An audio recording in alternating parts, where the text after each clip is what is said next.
This is the Between Ghosts of El Paso, the Siege of El Paso. We don't have to do any recapping on threats because all threats are paused during the Siege of El Paso. I do, though, want to say that I have invited an extra player for this run for the Siege of El Paso to help the group out because I think you might need it. And so let's go ahead and introduce that player now.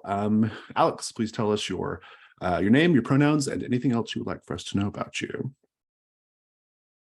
Hi, I'm Alex Winter. They, them. I have an interest in Weird West, and tabletop roleplay is right up my alley. Fantastic, thank you. And let's go ahead and recap the other hunters before we meet our guest hunter. So taking a look at conditions right now, the Sidewinder kid has marked by Dr. Clarkson, which is probably not going to come up. Sister Mary has pious, most beloved, and guilty. So those feel like there's a lot going on there, Sister Mary. Thematically burdened with conditions. Slade has always got a leg problem, twisted ankle, and death touch. And Wyatt Walker has disturbed, melancholy, and trusted by the town, another weighty emotional condition set. Let's go ahead and introduce our character, who is Terrence Tarnish McCready. And I need to, I don't have that the little text is hidden. So I'm going to pull that up real quick. Hold on. A little like introductory text. And I have a way of like introducing the characters so that it's not like, so it kind of like flows in nicely. But let's just do the basics though. We'll start with the basics, name, vice, look, and if you want to talk about your moves, you can talk about your moves, and then we'll go back and I'll read this little character creation bit, and then we'll also talk about your dwelling, which is your character's wagon, because you are the charlatan, and then we'll add some stuff to your personal quarters. So, Alex, please tell us about the basics, at least, of McCready. All right, the charlatan. You are a liar, cheat, and a swindler. You haul a wagon from town to town, deceiving people with your goods and skills, and living life to the fullest. You learned everything you know from a criminal back east, a mysterious man calling himself Mr. Perdition. He taught you how to charm and tempt, how to be irresistible, how to move unseen in full view. But your partnership ended on a sour note and he disappeared. You thought you spotted him the last time you passed through El Paso 6 years ago, during what the local yokels called the Wounded Night. And now you're back, hoping to spot him again. You expect the Vigilance Committee will bump into him whether they want to or not, and so staying close to them means getting close to him. His look is a knowing smile, honest-looking eyes, and sensible shoes made for running, and his voice is talking to their mules. Do you want me to read off the playbook moves? I think we can hold it for now. It's okay. Let's just go ahead, and I do want to add a little extra bit of history, though, just to get the character connected up with this particular in-progress Vigilance Committee. So Wyatt, you will have received a letter from McCready basically saying, I'm interested in joining the Vigilance Committee and I think I can help. And McCready just happens to arrive on the day that you're preparing for this Siege of El Paso, which we're going to learn about more in a bit. So we will have probably an introductory scene where Wyatt is basically welcoming McCready to El Paso and then putting them to work. So that's what I'm guessing anyway. Let's talk about your dwelling, and then everybody else, of course, pay close attention to this part so that you can populate things for personal quarters. So, McCready, you buy rooms at expensive places to entertain from, but you sleep in your wagon, partially to keep anyone from investigating it, partially because it is the only place that feels like home after so much traveling. I will say that the rooms that you rent are at a hotel in town called the Maxwell. I don't think we've seen the Maxwell yet in this campaign, but the Maxwell is the name of the, relatively speaking, glamorous hotel in El Paso. What evidence is visible in your campaign, or in your wagon rather, of past and current schemes? Why do you keep the same pair of wagon mules and never change their names? So, in a wooden box built underneath the bedding, there's a specially treated parchment and ink, even quills, for development documents. There's also different decks of playing cards, weighted roulette balls, and spring mechanisms. The mules are well trained, and their names are built into the training. They're called Lovin' and Kindness. We don't know too much about Terrence McReady yet, but everyone, if you can think of something to put in their personal quarters, that would be great. Think on it, and whoever wants to say first, go ahead.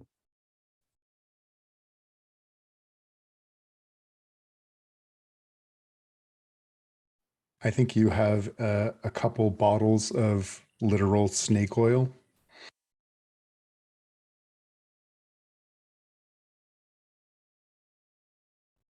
You have an old map that doesn't have any labels except for an X in a random spot.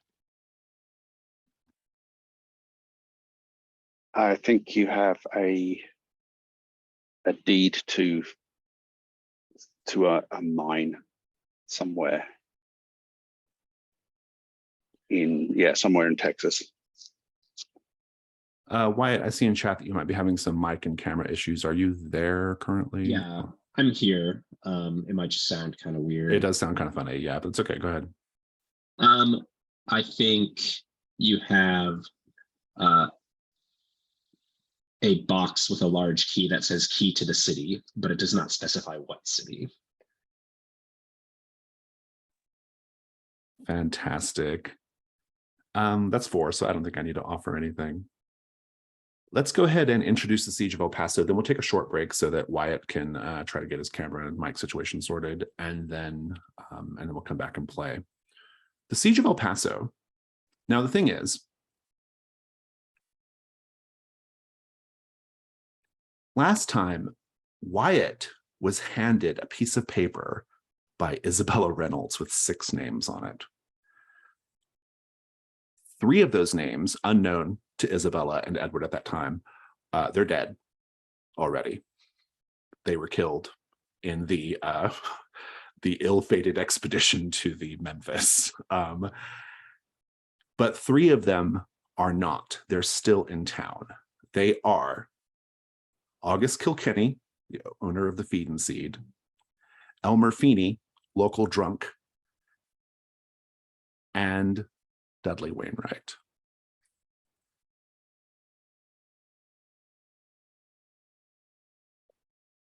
You know, Wyatt, that this gang, they want these 3 people who are left on the list. You don't know why. That's not totally clear yet. But I will say that before we begin play,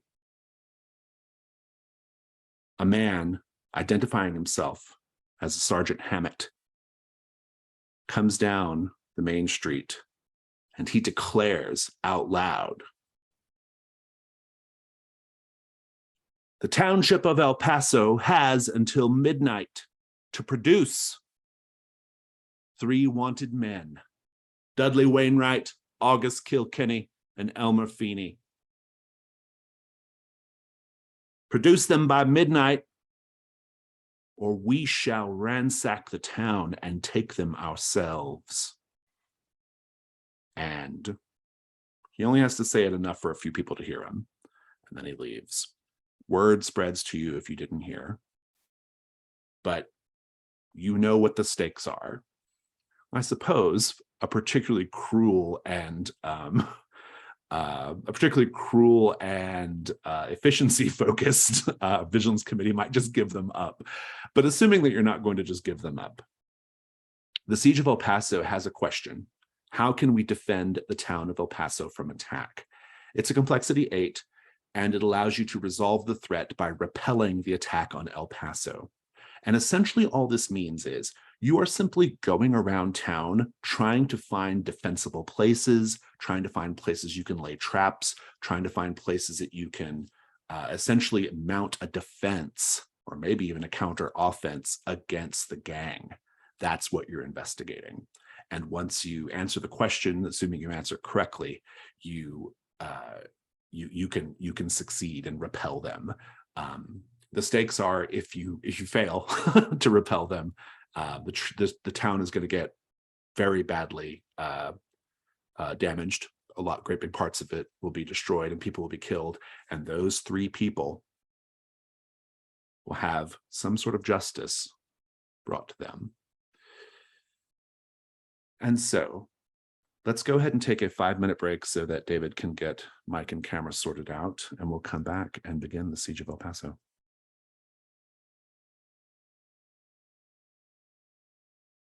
It is the day phase, and I am going to go around and ask what everybody wants to do, as I normally would. And I will remind you all that you're under a lot of time pressure on this one. You don't have a lot of time to gather clues for this particular Siege of El Paso threat. But before we do that, I think just to get McCready on the board, Wyatt, you have received this letter from Tarnish McCready, basically saying that he's heard about the work the Vigilance Committee does and wants to help out, was actually here briefly during the last Wounded Night, and is going to be coming into town, and you see the wagon there. I think I'd just like to have a scene of you going to the wagon in order to welcome the characters so we can get them involved. Yeah. I'll wander over and kind of look around, see if McCready is like visible or if I need to like knock on the outside, get their attention. You actually see McCready on the other side of the wagon. Just so you can see it, it's a wagon, a big wagon, with like lots of fine lettering on it, almost like a town storefront, making it official. It says "Casino on the go," and then on the subheading it says "For convenience of busy working folk." And the door of the wagon has a curtain over it, and he comes out from behind the other side and kind of looks at you and says, "Yeah, what you be doing here?" McCready, that's you? Me. That's me. I reckon I've seen you around here before. I've received your letter. Indeed.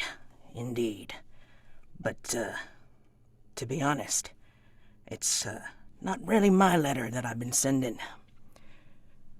I be here on behalf of the lady who owns this wagon. Who might that be? And from inside the wagon, you hear, "Tarnish, what's going on out there?" "Nothing. Looks like some official folk from town." And he turns to you and says, "That be the lady." "Tarnish, I can greet him. I need you in here to help me get dressed to make this go a lot faster." "Fine." So he stomps off, and then he heads into the wagon, and then you hear a big clatter and a ruckus. She's screaming at him to pull her stays closer and tighter, and he's getting upset and screaming himself. And then you hear a big "McCready! You're not leaving this wagon until you clean that up." "Fine." And then from inside the wagon, you end up hearing a bit of a slam of a door. And then from behind the curtain comes a woman dressed in a shawl with a shawl around her head. And then she steps out from behind the curtain and looks up at you, Marshall, and says, "How can I help you, Marshall?"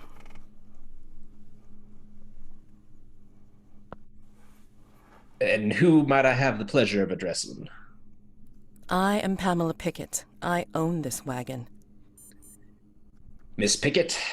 I don't recall if I've seen you around here, but look, I gotta be straightforward with you. Things is dark in El Paso, and this may not be the best time to be rolling up in town, but I received your letter, and it sounded like you intended to help. You still want to do that, knowing that things might get more than a mite dangerous. I've encountered some dangerous things in my time, Marshall. So I think that'll be fine. Just tell me how I can help. Well, that is wonderful. We, heaven knows, we can use all the help we can get. You and that McCreary fellow. Well, I'm gonna see if I can't get the town together for a little bit of a meeting as quickly as possible. But we got to start thinking about barricades. We got to start thinking about traps. We got to start thinking about arms. So anything you got in the like of that, well, you start pulling it out and letting us know, me and the other members of the Vigilance Committee. That'd be me, my brother Travis, the sister, and, well, Mr. Slade. I wouldn't get too close to him if I were you, though. Sounds mysterious. Indeed it is. Mysterious might be one way of looking at it. So we have had a West End pulled on us by Pamela Pickett. I think we should probably introduce our player, Mads, for people who have not watched Shadow Society. Your name, your pronouns, and anything else you'd like for us to know about you, please.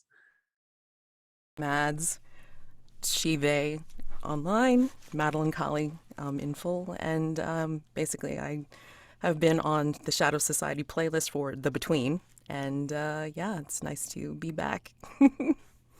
Fantastic. So our character is actually the charlatan, Miss Pamela Pickett.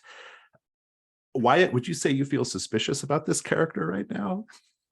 I think probably a little bit. I think you probably do. You should go ahead and mark suspicion, Pamela.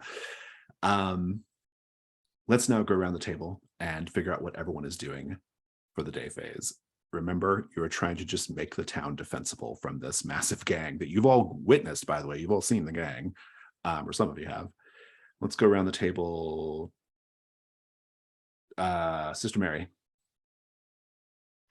Going to set up the newly built church so that it has supplies, etc., so that the children can take refuge in there and have somewhere safe to be.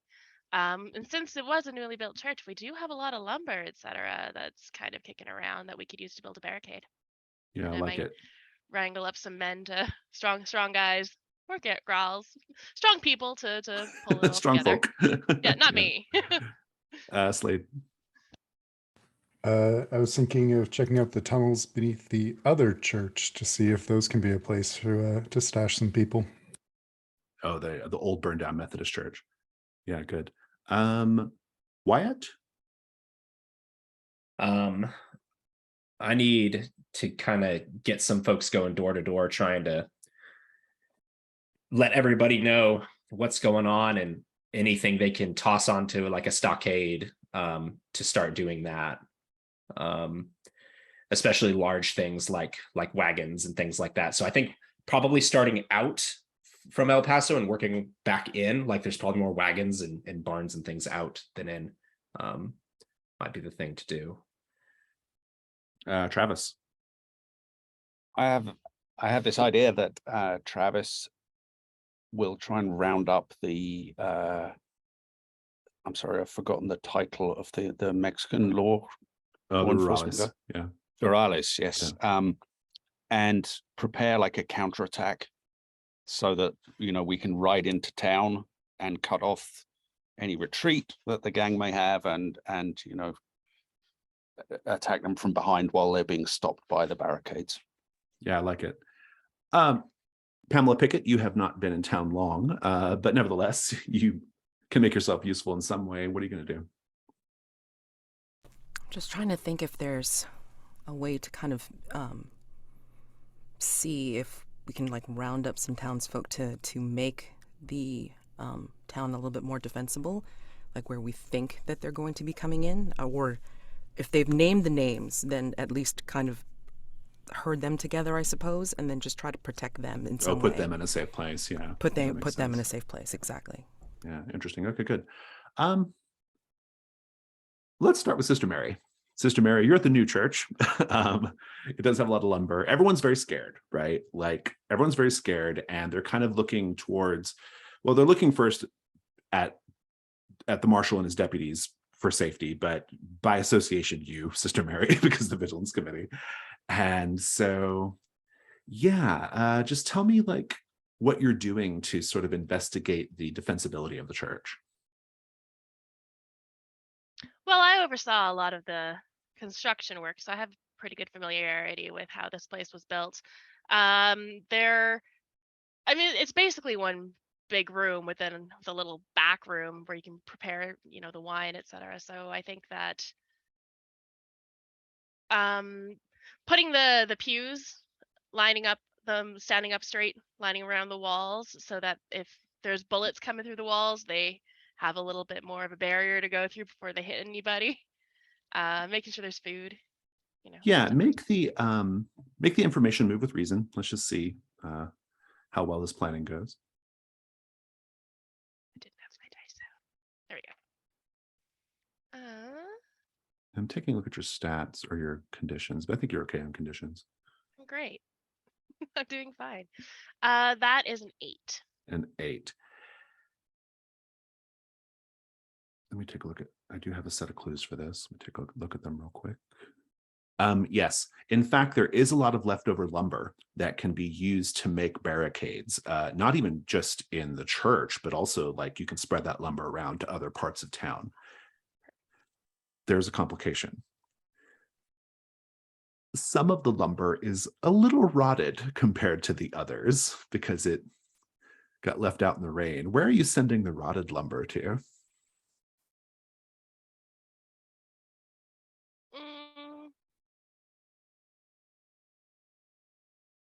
Probably to wherever McCready is, sorry, not McCready, Pamela Pickett.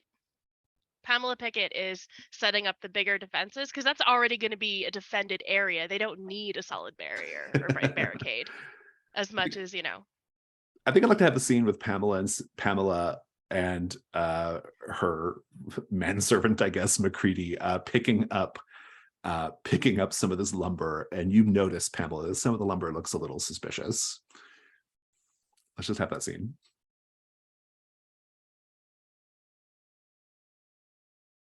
You muted.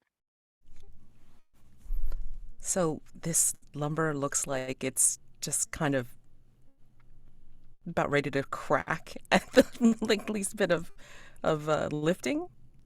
Oh boy. Okay. Oh. I guess charity doesn't go to the wicked. All right. Great. So, yeah. Actually, where is this nearby? Is this nearby anybody's home or with people about? This church is probably just kind of like along the main street. Like, yeah, there are businesses and stuff around. Okay. Like what's the nearest business? I mean, I'd like to go in there as Pamela. And not the Red Rock. We burned that down. Yeah, the Red Rock got burned down. Probably the we'll say the Feed and Seed. That's actually where August Kilkenny, one of the named people, right. is. So it might be you might be able to do double duty here if you go in there. Yeah, that's what I'm thinking. Yeah. So yeah, I'd like to go talk to August Kilkenny. August Kilkenny is a big man. I in the past have described him as his thick red striped shirt that he's very fond of makes him look like a circus tent, and he. I don't think he knows he's on the list. And so that might be something you have to confront as well. I don't think he realized that maybe he did not hear the proclamation and no one has told him yet. He's kind of like, and I think when he sees you, he's like, oh, howdy. You're that new little gambling on the go proprietor, yes? I am. How are you, Mr. Kilkenny? I'm good. I'm good. Just a little put out. I mean, this is a rather auspicious day for you to arrive, ma'am. I heard there are some people in town that a gang wants to take away and hang. And you realize you're one of them, right? Uh, no, no one had told me that. You sure? You understand that correctly, ma'am? August Kilkenny? Oh, yes. Your name was mentioned several times as the announcer, the messenger had repeated himself. So I would be one of the first to let you know that this is probably a good time to batten down your hatches and defend your place. If anything, I would think that this would be also a good time to see about helping defend your town. There are other people that were named on that list, and we can defend them all in one place. Here. Make the information move with presence. All right. So that is an 8. 8. He says, well, I might actually be able to help with that. I was well, I'm ashamed to say that I took a few things I wasn't supposed to take during the war. But I guess maybe it was good that I did that. And he says, so you're helping the marshal with this? I am. And he goes to the back and he brings out a big, heavy wooden crate and he pops it open and there's a fuck ton of dynamite in there. He says, that might be helpful. What do you think? Oh, absolutely. He says, now I got to warn you, this dynamite's been sitting here for a while, so hopefully it's, stable and the fuses will light when you need them to. That's the complication. The dynamite's just really old. It's better than nothing. A bunch of dynamite, really old. Let's check in with Travis Walker. Travis, you said you were going to go find the Rurales, right? Yes, indeed. That's no trouble. They stick out and they make sure they're seen. Benito Diaz, as is his way, walks right up to you on his horse. I can't remember the horse's name. It was a good name though. I have to pull up the document to check it. Maximo, that's right. He pulls up, he pulls Maximo right up into your space, right? So you're like talking to the horse's like haunch, right? And his knee. And he's like, Deputy Travis, I heard that El Paso's going to have a little bit of trouble tonight. That's why I was coming to see you, mister. I thought maybe I could convince you into helping me out. Lay a little ambush for these fellas that are going to ride into town. What do you say? What makes you think I would be willing to help out? We have our own orders. We have our own things we need to take care of. I imagine if this town is put to the torch, your job going to become that much harder. Or maybe it'll reduce the number of places we have to search for rebel gold. Maybe so. Maybe so. So maybe I can appeal to your sense of honor as a fellow man of the law. Oh, you've been at it a long time, have you? Might say it's the family business. Well, go ahead, make your appeal. See, I figured what we could do, these fellas gonna ride into town. My brother's setting up all manner of barricades and traps. Seems to me someone needs to make sure they don't turn tail and ride right out again. Make the information move with presence just to see if he can tell you something or help you out in any way. Or even accede to your wishes.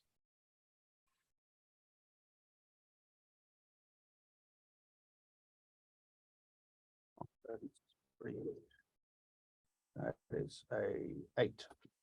An 8. Well, these mid rolls, which I guess statistically is likely, and 3 8s, incidentally. Let me take a look at my list.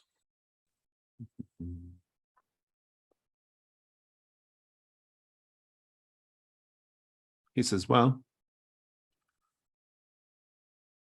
I do have a couple of sharpshooters I can probably spare for your little defense.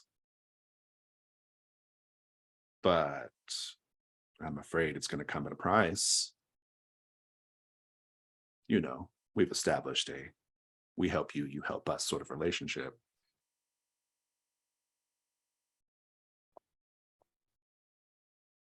I'm sure that those kind of terms would be acceptable. My price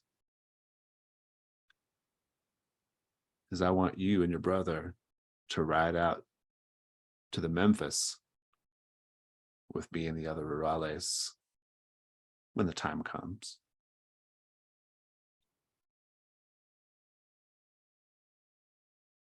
Well, I'll be happy to go with you. I don't want to speak for my brother, but I can certainly ask him. That'll do for now.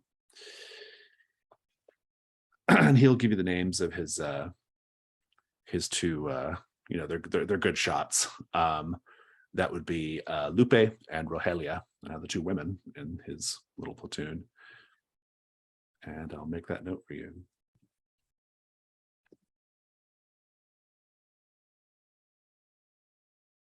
You have the use of a couple of good shots. Let's go over to Slade. Slade, what are you up to? So I found the tunnel beneath the Methodist church, but it was partially collapsed, or there was some reason I couldn't get in. Yeah, it was obstructed. Yeah. Going to try and clear that and see what's underneath. Yeah, I think information move with vitality, actually. The rare vitality information move. And let's take a look at your conditions too and see if any of those apply. The ankle might apply. Yeah, it might. Oh, that's 4. That's a 4. You are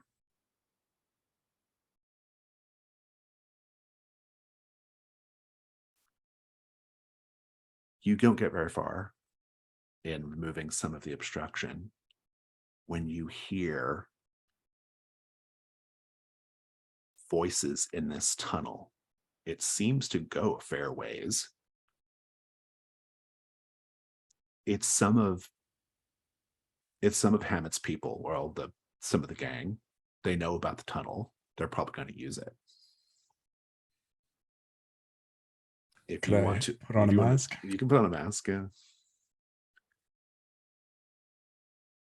You know, mask of the past and bump it up. Instead, this information that you have access to the tunnel is an escape if you need it, and a place to store people if you need it. And I do owe you a complication, though. And I think you just exhaust yourself clearing this space out. And I'm going to give you an exhausted condition. Your host's body is non-ideal as a general matter. So, although it's not your fault, you get shot and stuff, I suppose. Let's go to Wyatt. And let me make a note about the tunnel.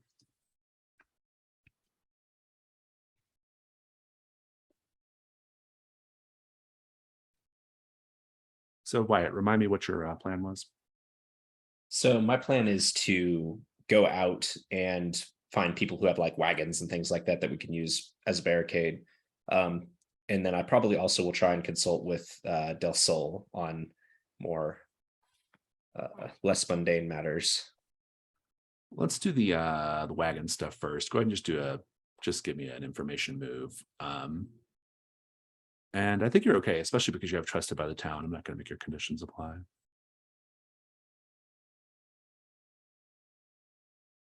I think I quickly consult the town financial records to see like who's paying lots of taxes. So maybe they've got wagons. So I hit them first.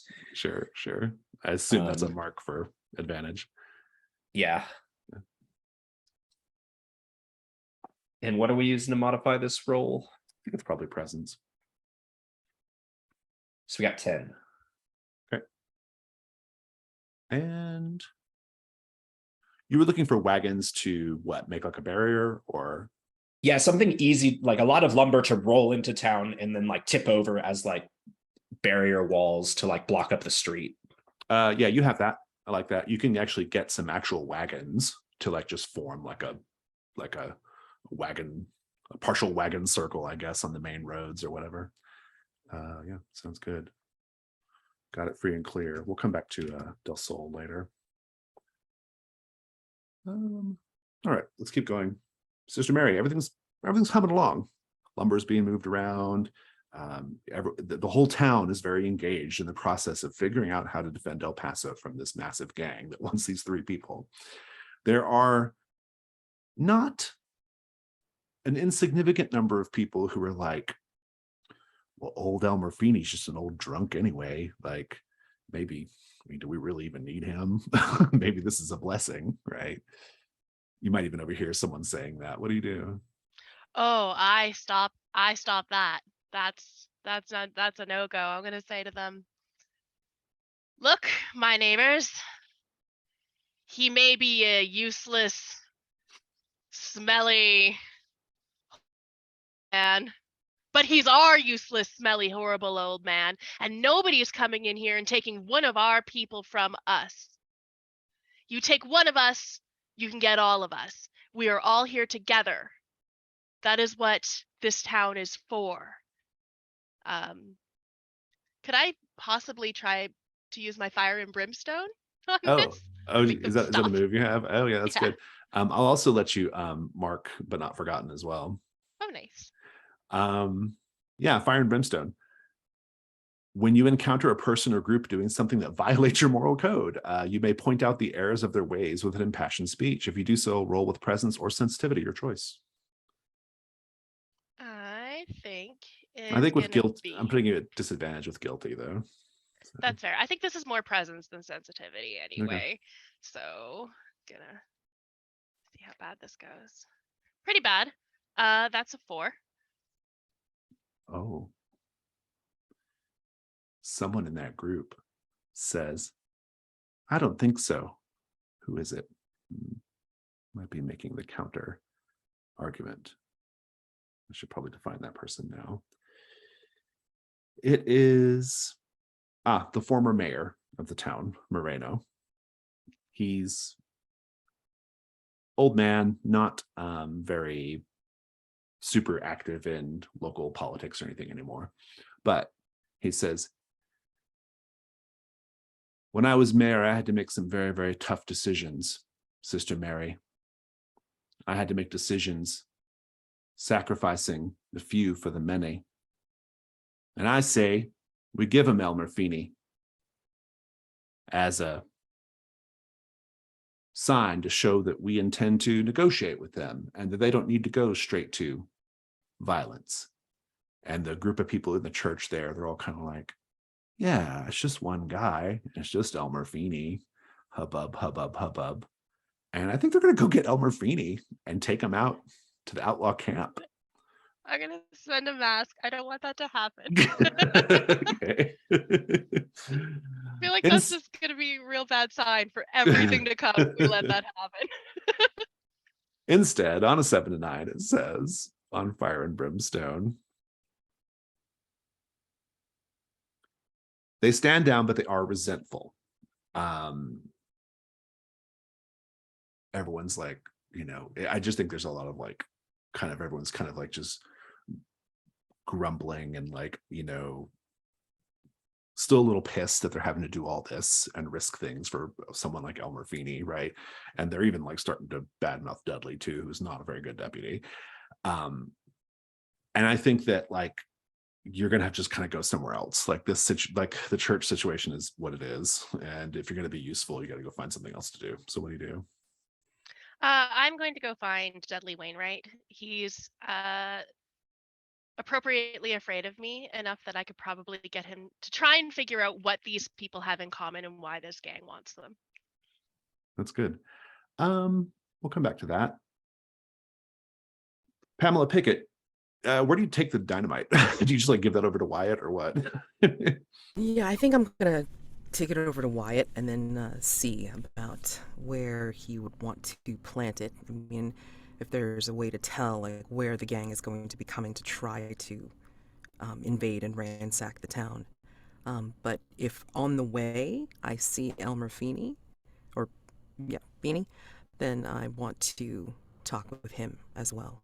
I like running into Elmer Feeney. Elmer Feeney, of course, is when he's not drunk, which is not often, he just has lots of non sequiturs and strange thoughts, as evidenced by his performance at the town assemblage. When he's drunk, he's very, very like he swans about and has big ideas and big plans. And I think you have caught him on. You've caught him on a drunk moment, and he says, "Hello, madam. I recognize you. You were here during the last wounded night." Passing through. Passing through, yes, yes, yes. If I recall correctly, you were here with a very, very strange fellow, or at least I saw you eyeing a very strange fellow back then. That strange fellow didn't seem to want to be found by you. My goodness, look how I do go on. How are you enjoying our little medieval siege situation? I'd enjoy it more if it wasn't happening, but you Fair are enough. aware that you are one of the targets, right? Oh, yes, yes, yes. Who wouldn't want a bon vivant like me? Perhaps they want me to go to their camp and teach them about style and good manners. And no, you don't think so? Thinking if they're threatening violence, it's like they're going to visit same upon your person, Violence? sir. Why would anyone want to harm me? I've That's never the hurt question. anybody. I wouldn't hurt a single feather on a canary, or a membranous wing on a fly, or a furry leg on a spider. Well, then you must be tangled in a web that you have no idea of what it's made of. Perhaps it's just my time. You know, perhaps this is the gods saying, Elmer Feeney, you've got to get out of this dusty town, this shit-kicking town, and we're going to give you a ticket. You would give up so easily? Well, Really? I consider it more leaning in than giving up. Can always make your life better here. How so? I can offer you a job. Oh, at your casino wagon? Yes. I am known to be able to hold my cards very close to my chest. And that would be a very valuable skill for me. You might say I have a poker face, hmm? I'd have to test you first. I wanted to make the offer of having you stay over at Kilkenny's place to make it defensible for those of you that are being, well, called for. So. He says, oh, so you're looking for places to hide us. Hmm. Interesting, interesting. And here, make the information move with presence. 12. Very good. You get a mastermind clue too. Let me take a look at the list. He says, well, I, of course, am happy to go defend my fellows who are marked for great violence by fate. Perhaps you would like to know, Miss Pickett, that I am a superb shot, so long as you can get me dried out in time.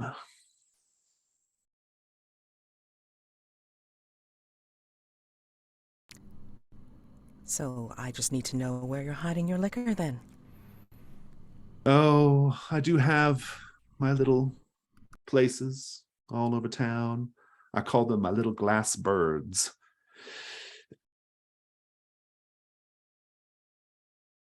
And he's like, I'm a good shot. And that's the truth of the matter. Do you have your own gun? I'm way better than that so-called Sidewinder kid, I'll tell you that. But not when I'm a little bit like this. I need to be like this. So maybe you can help me out with that. I hope to. Yes. Let's get you dried out at the feed store and then have you test. Shoving your grain into his mouth, right? I would. That's your clue. So the clue, Elmer Fiend is a great shot, but he's got to be sober. So that's the complication.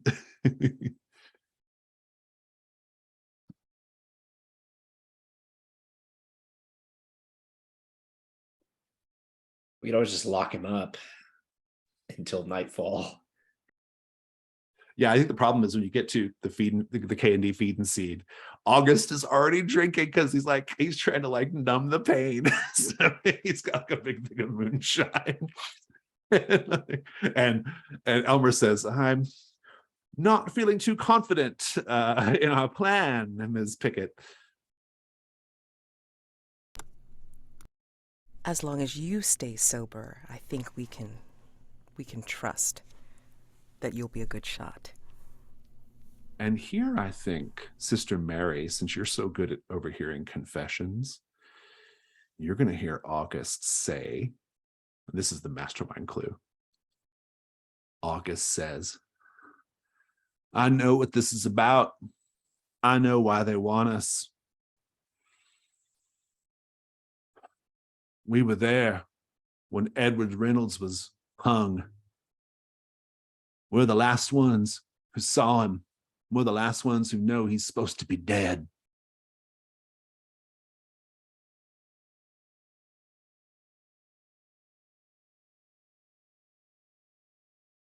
Cutting over to Slade.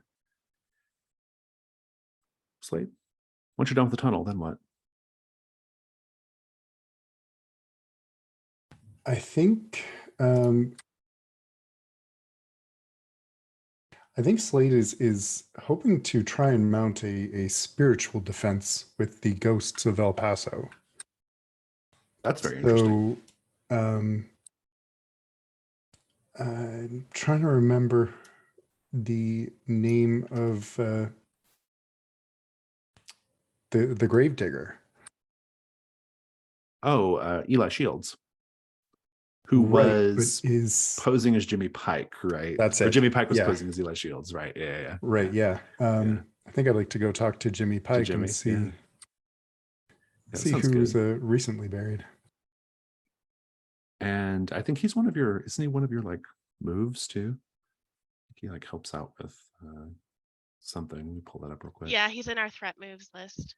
Yeah, I gotta just pull up Ghost Riders and remind myself what he does because I don't remember. Let's see here.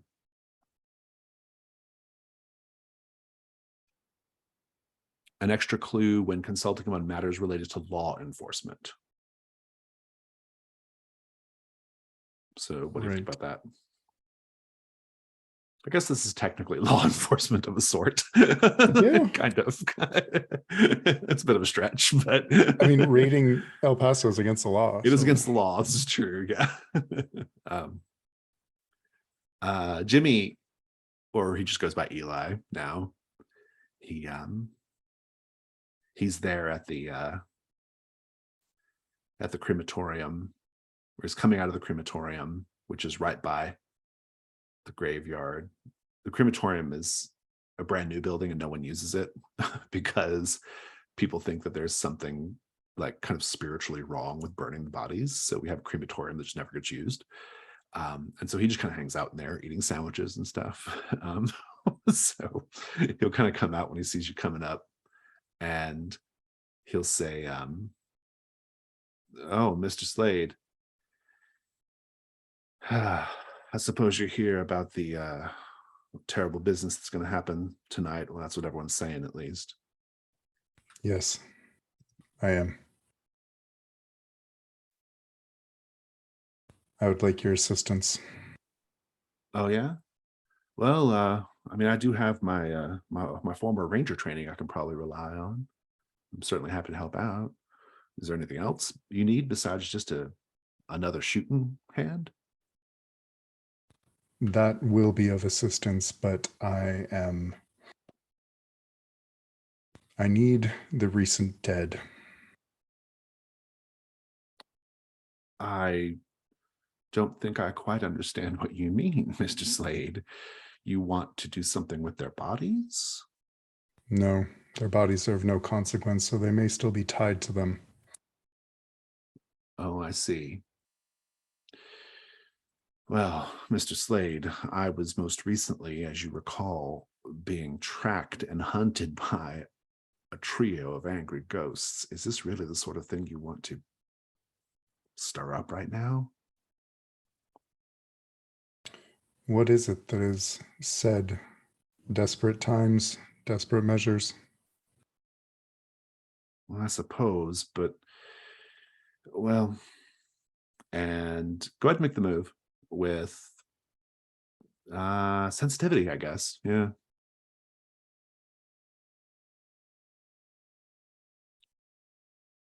That would be 14.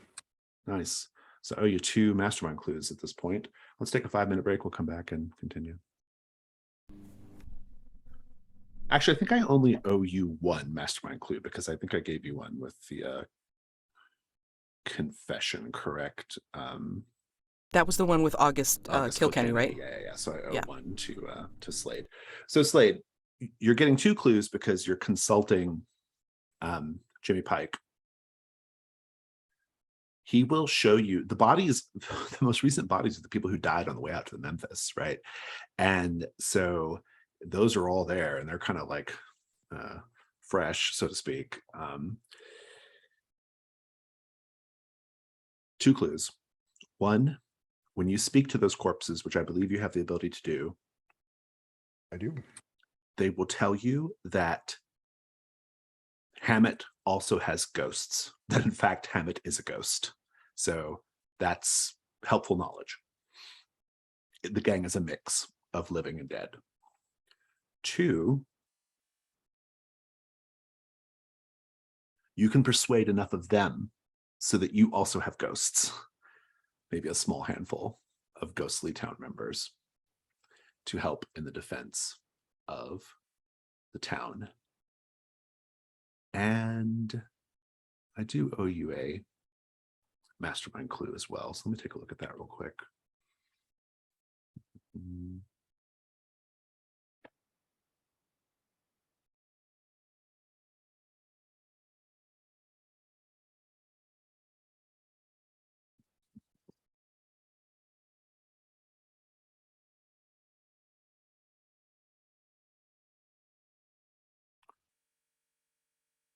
I think you will hear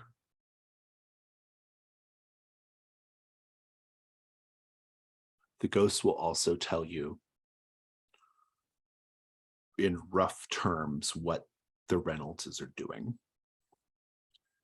Their ultimate plan, and this is something they can only tell you, the other Vigilance Committee members wouldn't quite understand. Their ultimate plan is to reroute the ghost train through El Paso, the one that's on the Rio Grande at night during the Wounded Night. Why they want to do it, who knows? But that's kind of what they're trying to do.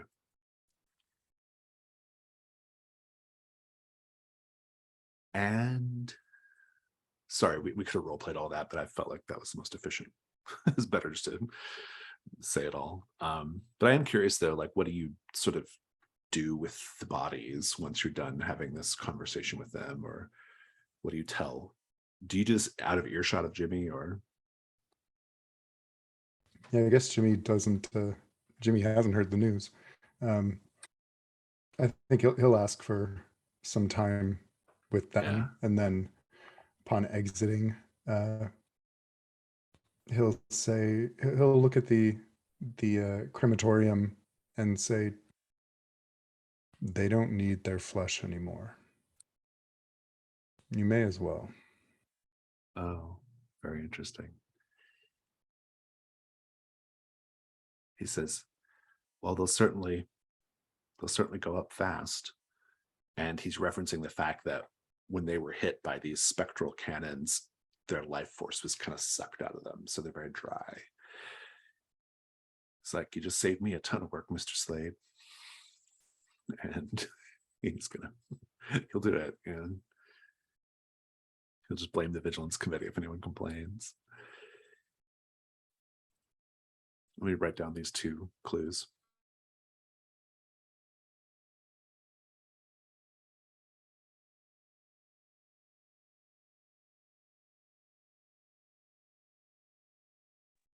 Okay. Travis Walker, you've managed to get you a couple of sharpshooters for the defense. What are you going to do then?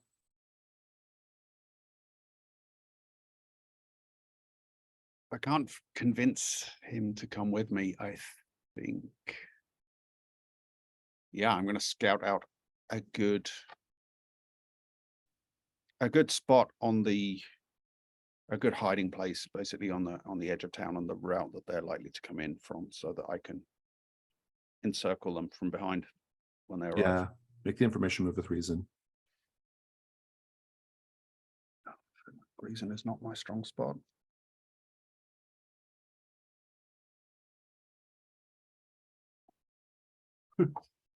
Three.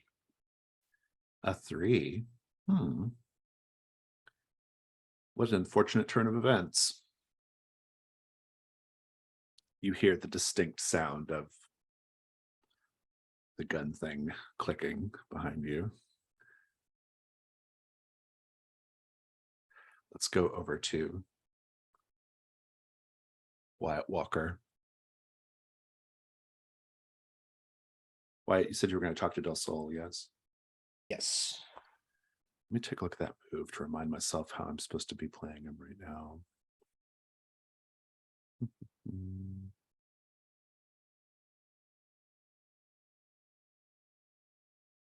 It's based off what you have marked on the Mask of the Future, and right now you have Gilded Door and Darkened Threshold. Yeah, I'm not the Or most beloved. You don't have Gilded But Door, I that's don't have right. access to it. Yeah, you have Darkened Threshold. Oh, the self-harm one, yeah. So he's there, as you expect to find, and he's laying on the cot or on the bed that you have dragged in there. He's kind of got one knee up and one leg dangling down on the ground. And he turns, still laying down, and says, Marshal, afternoon. Afternoon, Del Sol. Just sleeping it off again, Marshal. You know how it is. I'm sure. There's been a lot of shouting about town. Some interesting goings on. I heard about that. Sounds like the township of El Paso is about to have a whole lot of bad trouble come down on top of it. Seems that's the case. But you and I know, even if somebody else doesn't, there's more to this trouble that has to do with the wounded knight than has to do with ordinary trouble. And I'm not entirely sure how to defend against such things like that. Sure, Mr. Slade might know, and I reckon he might be getting up to it, but I'm not about to talk to him about that. But you and I, we know that you know more about those things than you're let on. Go ahead and make the roll. Sensitivity.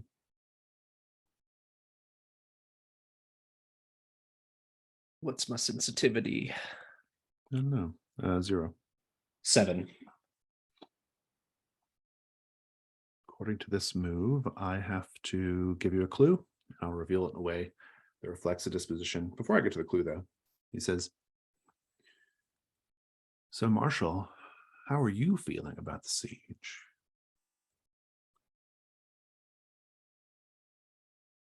We're gonna do what we can, but I don't know how long we're gonna be able to hold out. I hope we can hold out until daybreak. You know, Marshall, and he gets up and he walks up to the bars.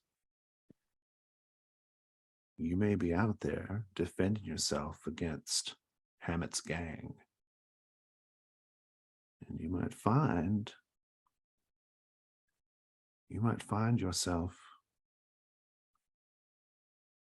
surrounded by a sudden shaft of light, a beam of sunlight cutting through the night sky, if you can imagine such a thing. You might find that that is your moment to find glory, true, real, honest to God glory, Marshall. You might be able to redeem yourself. You might be able to make a sacrifice to save your brother, to save the town, to save the memory of the old Marshall. And if you choose to make that call, Marshall, I will be there in that shaft of sunlight with you. I will take you by the arm. I will take you to that place. We will go there together. Del Sol, if only it was as beautiful and poetic as you describe it to be. If only there was a shaft of light in the darkness moment, a moment when I could take it all back, a moment when justice would take me instead of all the others. But I reckon it's going to be dirtier than that when the end does come. It's going to be shameful. Doesn't have to be, Marshall. Justice is cruel. Ask usually your is brother. not so generous. Ask your brother. Your brother has already given plenty of people a beautiful, beautiful release. People who've been put in his path by a woman in gold. Your cynicism, indeed, your inability to see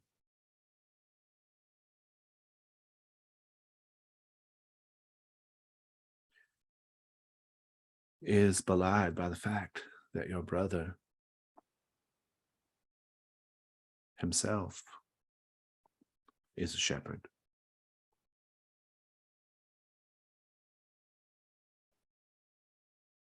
It is not all grisliness, gruesomeness. It is not all pain. Not all deaths are small in this desert.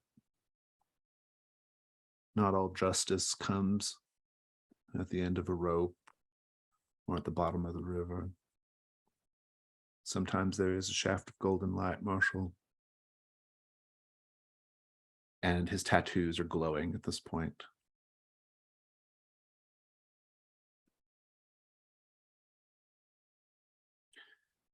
But to answer your question, the tattoos cease glowing. The way you're going to get El Paso through this, apart from my earlier suggestion, is you're going to need to have eyes where eyes cannot normally be. And he has a knife. I am, of course, more than happy to lend you my eyes, Marshall. And he begins carving his eyeballs out. We don't see it. We just see little flecks of blood hitting the bars and your face. I think Marshall Walker just has like tears coming out of his eyes, and he just sits on the edge of the desk watching, enraptured. When it's done, he holds them out and says,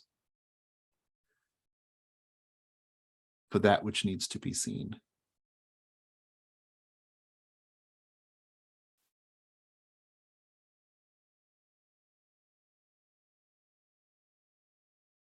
And this is your clue. You have Del Sol's eyes.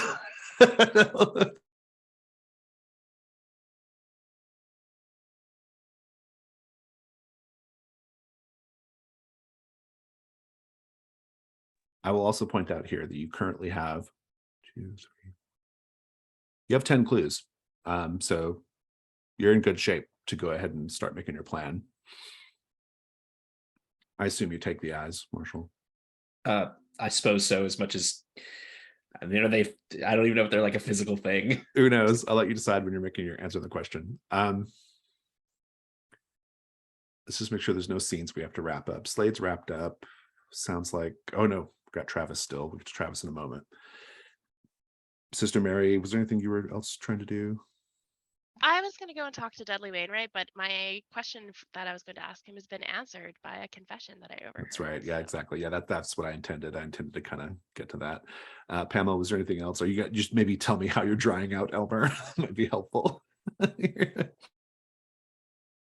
I think she's got him in the corner of the shop of the feed store, and then trying to just keep him like cajoled with tales of like the things that he's going to be able to do once he dries up. Like he'll be able to defend the town, he'll be able to shoot straight, and it's like I'll be able to give him a job like handling those cards that he holds so close to his chest. So I mean, just basically like keeping him charmed, hopefully, while August is getting himself drunk off his rocker. So I love it. Travis, you have somebody's got a gun trained on you from behind. And you're just kind of out. You're not like on the streets or anything. You're kind of just outside of town, the outskirts of town. What do you do? Not the first time you've had a gun pulled on you. Yeah, I think Travis is confident enough in his capability of winning a gunfight, even in that kind of circumstance. He just kind of sighs and looks upward and says, "Whoever you are, you're making a big mistake." He comes around to face you. It's a small man with shifty eyes, and he has a wild shock of ginger hair, and his facial features and red hair almost give him a fox-like appearance. And he's wearing a gray suit with a thin red tie. You've seen him in town. You don't know his name, but you've seen him around, especially in recent weeks. He says, "You don't know me, Deputy Walker. My name is Bird. I am something of an agent and a business representative for Ms. Isabella Reynolds. I believe you've seen me in and around town inquiring about various land purchases. We have quite a lot of very interesting infrastructure work that we are going to be bringing into the town of El Paso.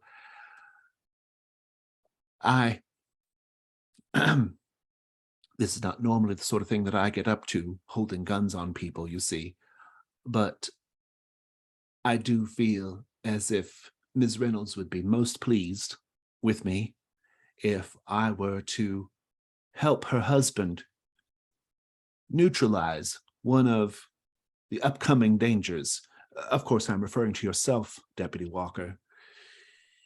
I was thinking that perhaps you should come back with me to the camp." Mr. Bird.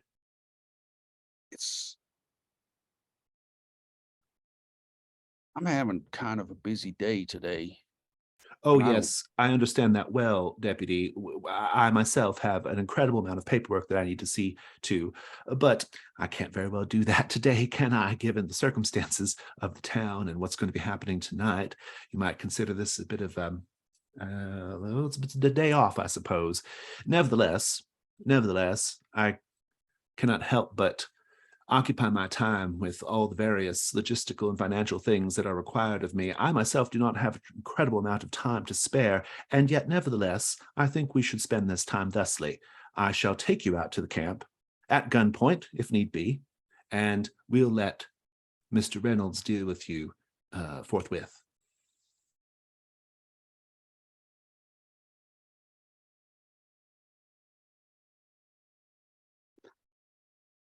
Travis just meets Mr. Bird's eyes Just Bird. with a resigned expression, and then just reaches across his body, pulls damnation, and shoots him. I think because he's already got the gun on you, I want it as the day move. What do you afraid is going to happen if you fail?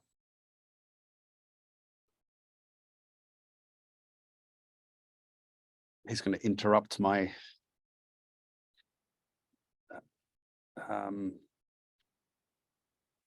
ability to help Wyatt prepare for what's happening. Indeed. And let's take a look at your conditions currently. I think you're okay on conditions, so go ahead and roll with, I'd say, composure.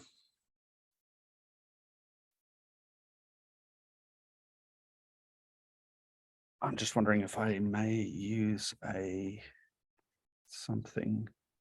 Since I don't know what the ruling around this is, but for damnation and salvation in my personal quarters, am I able to mark them to get advantage? Yes. Yeah. I'm going to do that. Just I'll once. mark damnation. Yeah. And roll with advantage. That's a 10. Dispatch Mr. Bird however you wish, or Bird. Yeah, I think this, he's just reeling off this long speech, and Travis is getting more and more frustrated at his inability to find the right words to get Bird to stop. And he doesn't have time for this today. And yeah, he reaches across his body, pulls damnation, and shoots. And I think Bird's eyes go wide as he realizes what's happening. And he tries to pull the trigger. But Travis is just that much faster, and trying to come up with a gruesome enough way to dispatch him here. Yeah, the bullet passes through his wrist where he's holding the gun on Travis and kind of ricochets up into his jaw. And there's just a horrible gurgling sound and lots of blood and mucus and everything as Bird crumples to the floor, and that his pistol kind of hanging still from his trigger finger. As he falls, it kind of fires, and the shot just goes off into the brush somewhere. Very good. Very good. Let's go to our dusk phase. I will give you a chance to answer a question during this time. We might take a break first. I haven't decided yet. Do we have any playbook moves that are dusk oriented?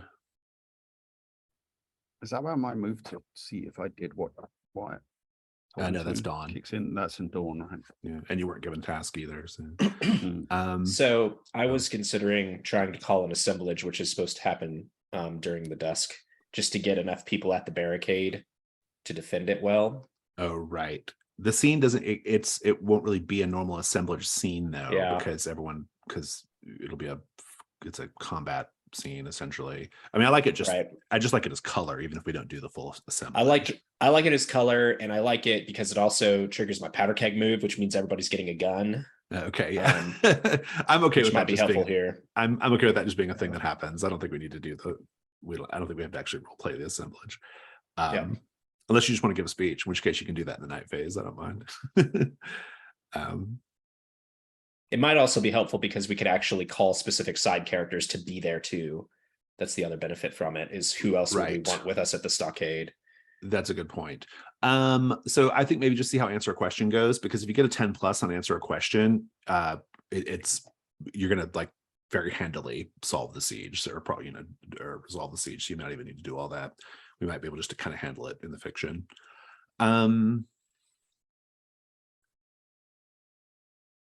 Paint the scene El Paso. Let's take a look at what we got here. I think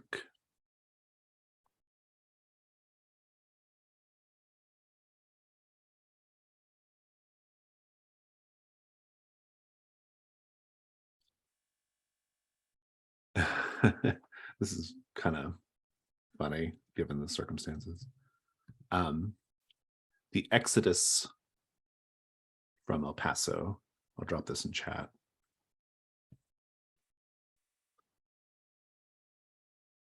No one dares say El Paso is a ghost town, but everyone has to admit it. It gets a little empty during the season of the Wounded Knight. It's getting even emptier right now during the planned siege. Yellow bellies quietly pack up and leave, meaning to return once the season is past. Generally speaking, how do those who remain take advantage of the town lightening up? I'd say squatters. So, I mean, if it's especially the more well-to-do that don't want to deal with the violence, then they're going to, escape. And then anybody that knows that they've escaped will kind of move in for a little bit and squat. Indeed. It's not looting, it's making use of abandoned items. Yeah, neighbors. Whenever neighbors realize that the house next door has been abandoned to the Wounded Knight, they secure their neighbor's possessions. It's just being a good neighbor after all. Yeah, and I think similarly, any businesses where the owners have evacuated and boarded up, those boards don't stay attached too long, and those who remain are some of them maybe leave an IOU, but a lot of them don't. And I think people that leave, were they to come back, they might find that some of their debts have been settled, and those who held the debt won't really comment on how or why. Very nice. Continuing on with the dusk phase. Well, I guess, is there anyone who's not going to be defending the town? Let's do answer a question, and that might give a better sense of what you're each going to be doing during the siege. I'm going to go ahead and paste in the clues that you have acquired. I'll put that in chat real quick. And I think the way this is going to go, so the question is,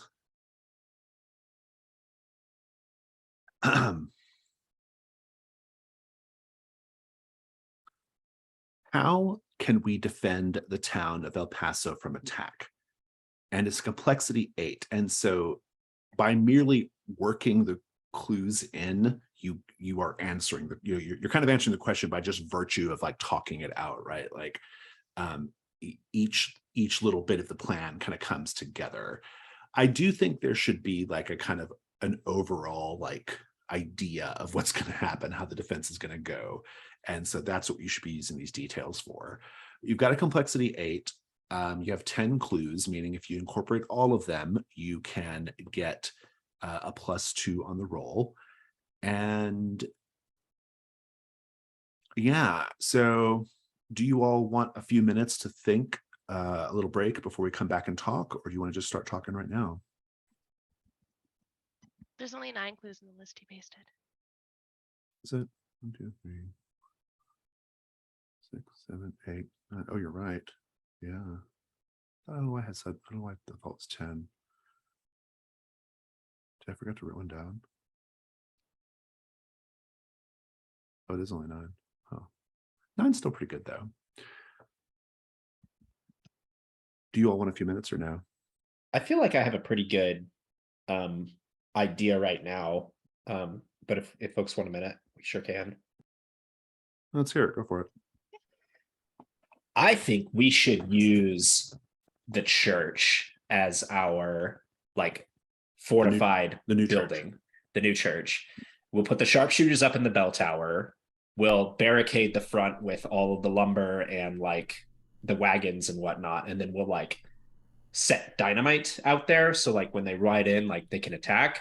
And like our ghost gang can be hanging out in like the church graveyard and like at our need. I have no idea what to do with Del Sol's eyes. And if Elmer's sober, we can put him up with the sharpshooters. So that accounts for the wagons, the barricades, or the wagons, the lumber, the dynamite. Sounds like it's gonna be like a trap for them as they approach. The sharpshooters, Elmer Feeney, got ghosts on hand. You know they've got ghosts, which I think is maybe with the purpose of putting the ghosts. And if out. we're in, well, also if we're in a church, their ghosts might not be effective because they might be unholy ghosts. Oh, that's a good point. Yeah, I like that. And that accounts for everything but the tunnel beneath the old church and Del Sol's eyes. I thought we were going to use the tunnel to be able to evacuate some of the people that can't help with the defense. How close is the new church to the old church? They're probably not too far from each other, but you might have to have a separate like team doing that, I think. Right. Yeah, maybe we use some of our barricade materials to secure like that church to the other church. Right. And yeah. Del Sol's eyes, I mean, I don't know how supernatural we want to go with this, but I mean, you know, is it possible to use Del Sol's eyes almost as a kind of like a periscope, a supernatural periscope for being able to see where they're coming from? I mean, there's precedents where Wyatt was using Slade's eyes, sort of. This is just an extension of it, a closer extension, if anything. Yeah. So it's easier. You literally have Del Sol's eyes. Way easier. Oh God. What if the eyes were a more figurative thing? Because we haven't really settled on that yet. If as an option of them being more of a figurative thing, what if like Del Sol comes out for the assault and leads the refugees from the tunnel or through the tunnel? I think that sounds cool. That sounds great. Yeah. That would be wonderful. Jimmy Pike offered to help too. Does he count toward this? I mean, I think everybody in town is kind of generally thought to be like participating, you know, except for just the truly yellowest of yellow bellies. But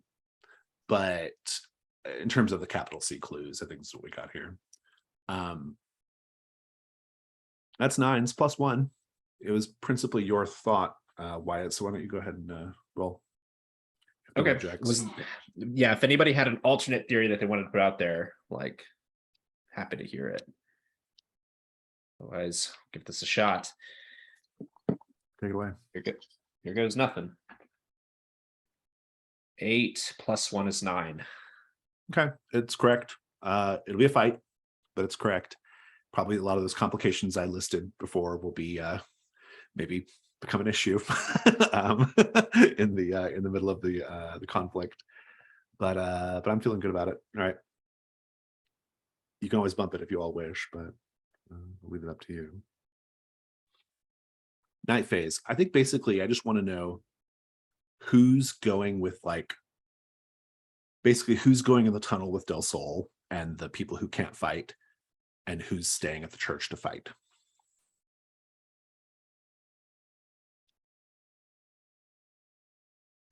Could Slade go in the tunnel with the intention of being backup if need be? Yeah, you can go to the tunnel. Yeah, sounds good. I think Travis is doing neither. He's you know, the encircling movement of one person. Oh, you're coming behind. Okay, I like that. That's good. Good plan. Back up. Oh, we're having some chat about maybe bumping up. Do we want to bump up here? If we bump up, I have. I mean, if I run out of masks, I run out of masks. So. Yeah, Sister Mary's pretty close. We know why it's close. I don't mind. I don't mind using it. I'm going. Let's do it. Slade? I can do it. Yep. Okay. So everyone mark Janus Mask. We're bumping to a 10 then. In which case this will be, we'll just kind of keep it in the fiction. We won't have to like roll too many dice. And so Travis is circling. Slade's going in the tunnel with Del Sol. Pamela Pickett, you going with the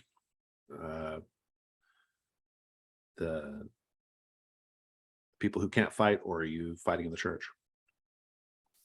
And what's McCready doing? I basically want to do both. Okay. It sucks. Shit. Because I want to help them. I want to help them escape. At least, like, you know, to not be injured or caught in a crossfire for this. But I also want to be there to fight. Where are we placing the dynamite? Well, we were placing it outside of the barricades as some kind of trap, but we didn't specify like specifically where. I gather just like you're just gonna blow up their line as they approach, right? Yeah. Like, Right. the idea. Yeah. Got it. Yeah, okay. unless you like had a building that you thought they might occupy and you want to try and collapse that or something. But Yeah, I mean, like, I like the idea of a channel trap where it's like basically we set up the dynamite like around like the area that we think they're coming towards the church, where we have the 3 housed and such, and then, like, you know, being able to light the dynamite. So, yeah, I think I'll be able to stay up topside and then help light the dynamite and also with cover fire and such. Mm-hmm. Wyatt, I assume you're going to be topside. yeah, I think I'm like at the barricade. Sister Mary, barricade or escapees? I'm going to be topside because I think I'm going to be a person that will not stay in the church, strangely, but be somewhere else with an eye on the main road so that we can signal when everything is starting to happen. Yeah, you can signal Travis when to make his move. Yeah, it's good. I like it. Fabulous. Okay. Well, now's the time to do Janus Mask if anybody wants to, or you can wait till the dawn. I can do Darkened Threshold at least. Go for it. Narrate a scene in which you engage in an act of cruelty or depravity. We are back at the war. It is in the middle of battle, and Sister Mary is trapped in a trench. It's dark. It's nighttime. You can hear yelling. They know they're surrounded. She's stuck in this trench with a young man, a young soldier, and he is shaking in fear. She's shaking in fear too. They can hear the enemy coming closer, and they're saying, "We know you're there. Come out now, and maybe we'll spare you." And the young man looks at her and says,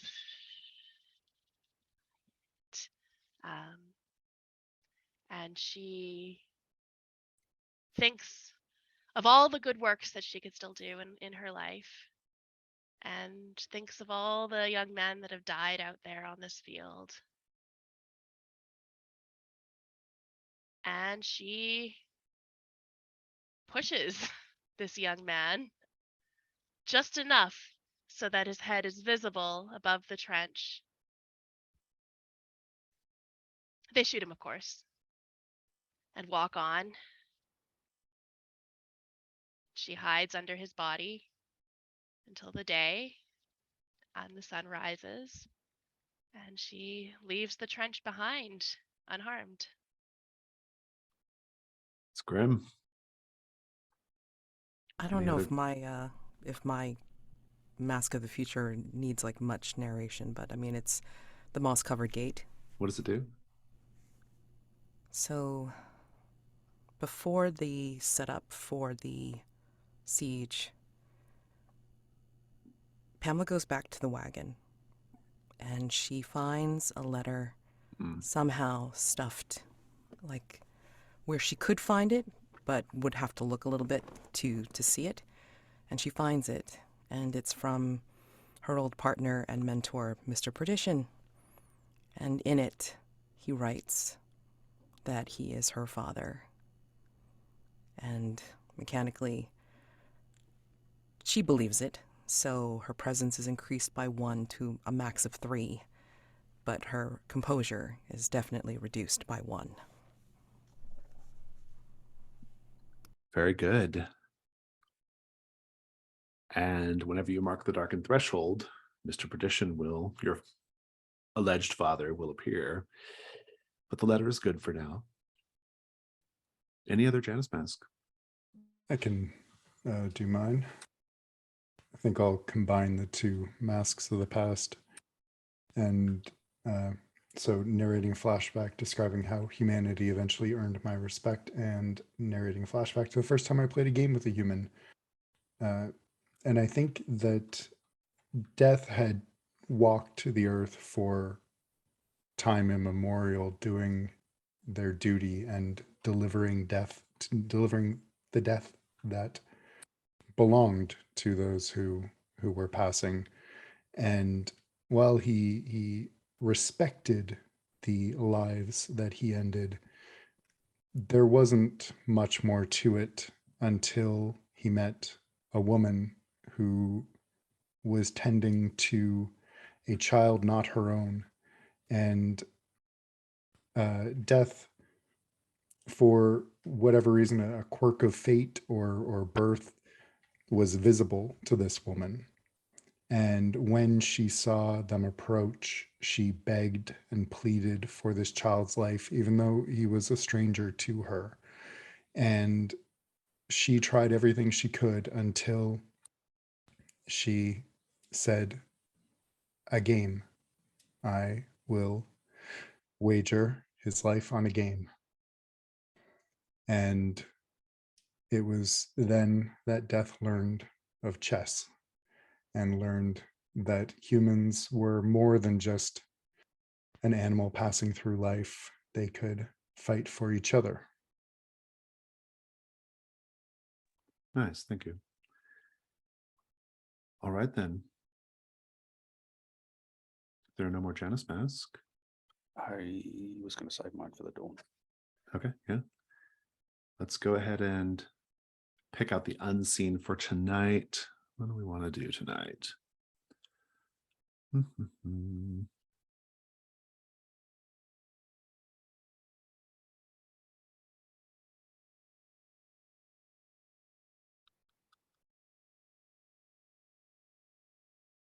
Oh, let's do Rain in the Mojave. Prompt 1 will be, let me read it out first. This is on line 101. The sun finally goes down after a long day punishing the 20 million acres of the Mojave Desert and of all the punishing the desert and all its residents. Native life includes creatures as large as bighorn sheep, as small as burrowing owls and hairy scorpions, and as unusual as Gila monsters. Just as the sun sets, an unlikely rain cloud forms, spared from its scorching rays. The rain cloud grows close to bursting with life-giving water. Prompt 1 is Mads. Prompt 2 is David. Prompt 3 is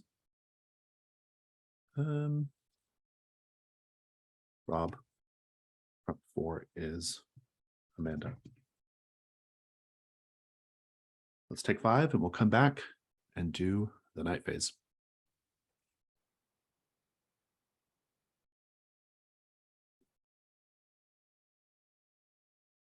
Mads. Joshua trees can survive even in long droughts. but the withered grasses and flowers need this rain if they are to survive and germinate. If it rains, what about the landscape will transform and be beautiful enough to inspire a song? I think once the rain cloud bursts open, it'll be enough water to have the Joshua tree or Joshua trees be able to bloom with the white-green flowers that it can. And then there are animals that are known to make their home in the Joshua tree. So this combined with the flowers bursting, it'll be almost, well, it'll definitely inspire the song because of all the life that is bursting from the tree as well as going onto it. I just realized this is a U2 reference, and I don't think I ever realized that till just this moment. I was wondering if anybody would ever catch it. I never picked it. I mean, I don't know why it's obvious, but okay. I don't know how I feel about a U2 thing in this game. You know that really fabulous scene in probably the only good episode of the last season of Game of Thrones, where it's that episode right before the Battle of Winterfell, where the characters are just kind of hanging out in Winterfell and talking and getting ready for the big fight, you know, kind of that emotional energy of right before the fight. I think that's how this is starting. Just everyone kind of psyching themselves up, calming nerves, making small last-minute preparations. So let's go around and see what that looks like for everyone. Marshall, you're kind of in charge of the whole shebang. So what are you up to? What are you doing?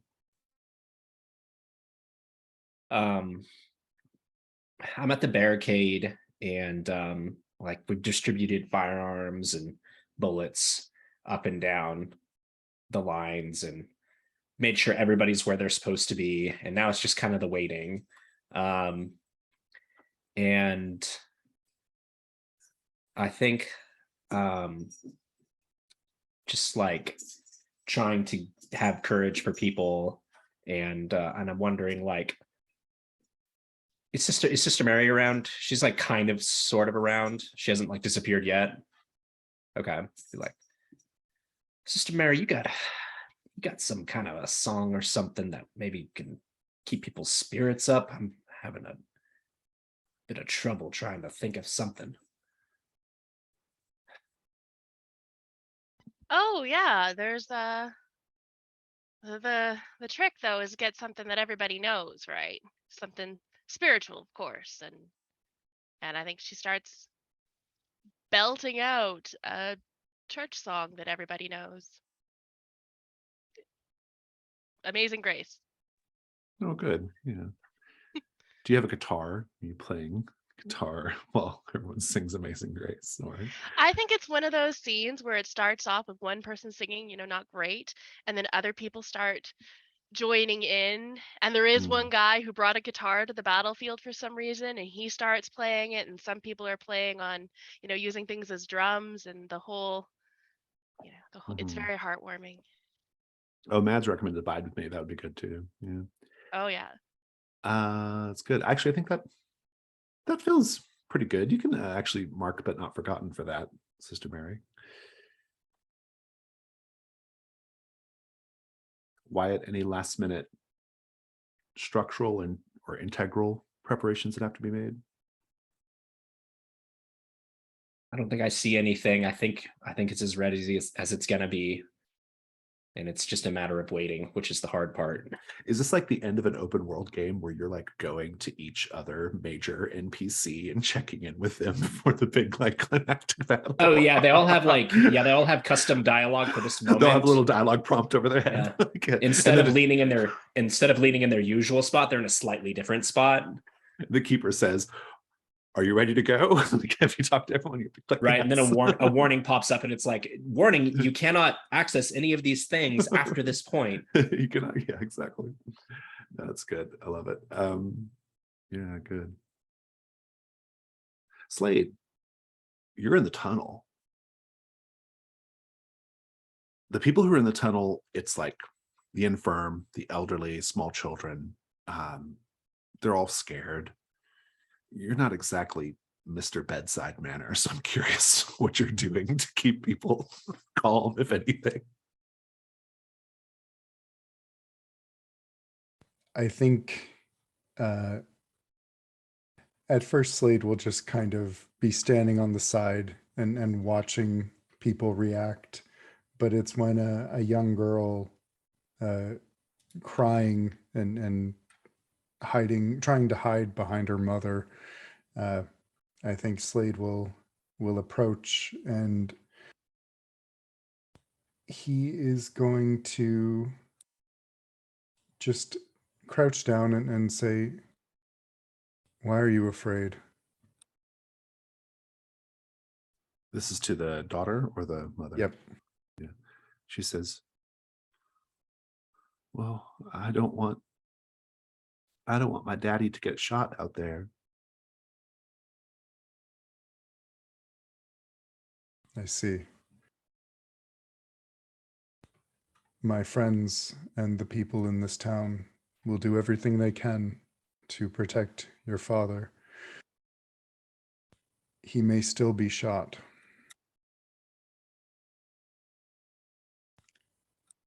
But he will be doing what he thinks is right to protect you and this town, and we must respect his efforts. The mother looks up and says, but he's going to be okay, right, Mr. Slade? Nothing's going to happen to him, right? There are few guarantees in this life. Know that your father is doing the right thing, and he is a good man. Find comfort in that. Travis, you're by yourself. What are you doing out there in the scrub? I think Travis can hear the faint sound of the singing that Sister Mary is leading. And it's kind of as he's, compulsively kind of opening the chamber on his revolvers and spinning it around, checking the bullets for the 100th time, making sure his speed loaders are where he can reach them. And, but there's just a faint smile on his face at the sound of the singing. And he's just, looking toward that church tower where he knows the sharpshooters are. Looking toward where Sister Mary's going to be stationed, waiting for that signal. Pamela Pickett, what are you doing in the quiet before the storm? There's me getting an echo. I think she is continuing to make sure that Elmer is not going to get any alcohol so he can prove what a sharpshooter he is. And as he's next to her and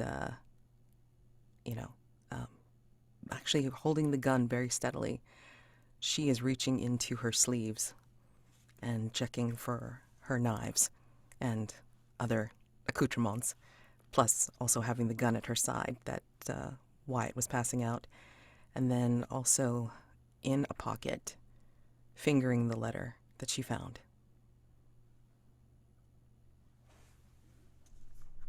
I like that. I'm gonna give you a scene with Elmer when we get back, but I like where that's going.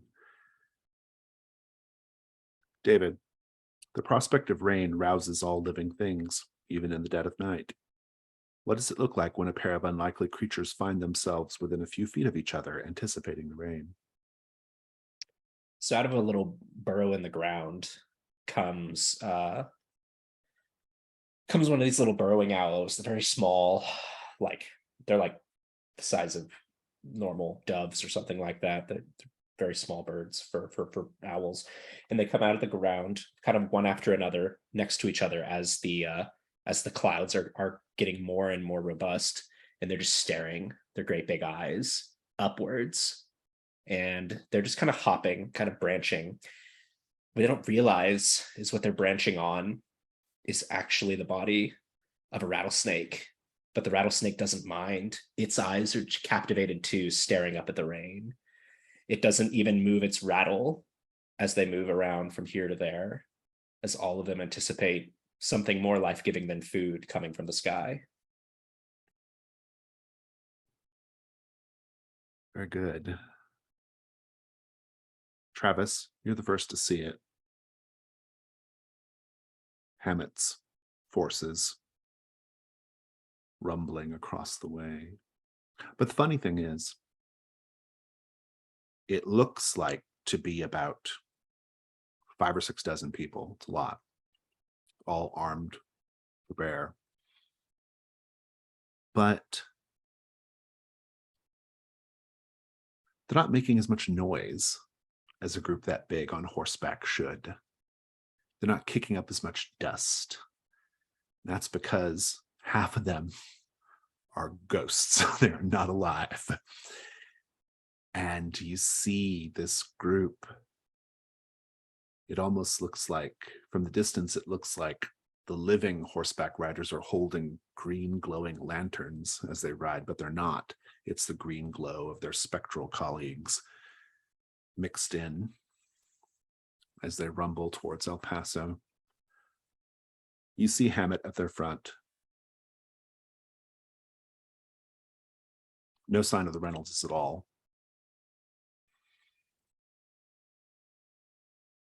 Hammett, you'll notice, even at the distance you're at, is missing an arm in his ghostly incarnation.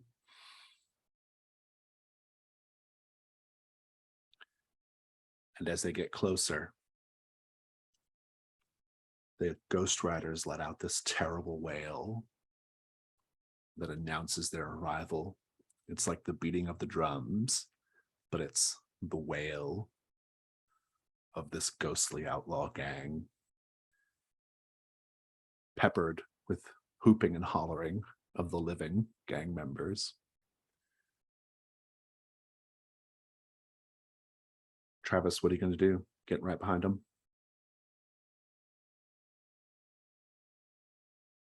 Yeah, I wait for my moment, though. I let them get past. And then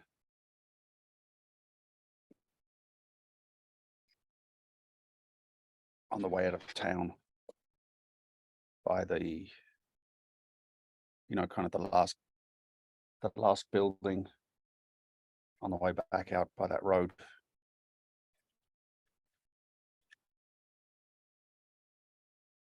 Travis just saddles up his horse and gets ready for Sister Mary's signal. Sister Mary, do you lead the song? Do you cause this music to get more rousing as you hear them coming? Or do you let everyone's instincts to stop singing kick in? More arousing. This is our battle cry. And we are singing to our God, who will surely be on our side against these creatures, even though it's the wounded knight. And yes, absolutely. Louder, louder. Wyatt, what is the quality of the moon tonight? I think it's obscured by clouds right now.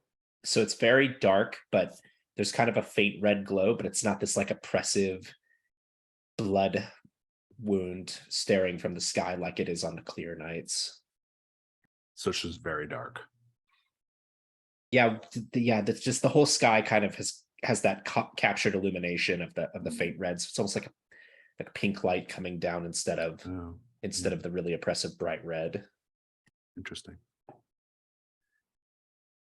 Elmer is a very interesting character when he's sober. Maybe not at town assemblage, but he's looking at you, Pamela, and he says, I notice you keep favoring something by your side, or perhaps in your pocket there, Miss Pickett. What is that you got in there? Letter of news. A letter. A letter's already reached you, and you've here just arrived. How curious. Indeed, the way it was found. Didn't come by post. It was left for me to find. What did you think of the contents, Miss Pickett? Was this happy news?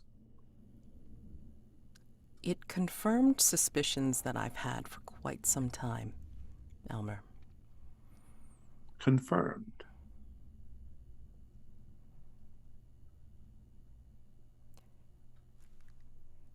Have you ever had a moment where you knew your abilities to the fullest,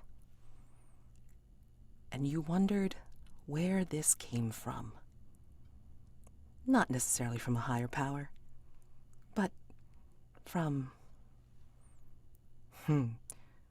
whose loins you sprung from, where it came from.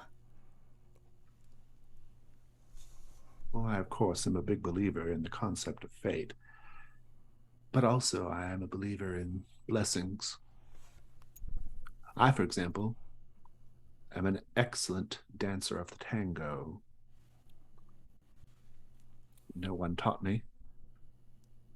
The moves just sort of came naturally to me. Of course, I don't recall if my mother or father danced the tango or not. Do you dance the tango, Miss Pickett? I've seen it done. I would be willing to test that ability once this is all over. Yes, yes, I hear them now. Sister Mary's song has gotten quite energetic, wouldn't you say? Yes. It's almost like the bloom of flowers Yes, between the whooping and the wailing. Slade. Keeping everyone calm is becoming a bit of a full-time job. But then, deeper in the tunnel, sort of towards the head of the line of people who are going to be going, leaving, regardless of how this turns out, they're leaving just in case it goes poorly. You hear some screaming from the front of the line. It doesn't sound like it's too sudden and specific to be reaction to the sounds coming from up above. What do you do? Going to carefully rush past the people. Indeed, yeah. Don't touch anyone. People are, well, one woman at the front is brandishing a cross at a figure on the ground. No legs, quite emaciated, crawling, no eyes in the sockets.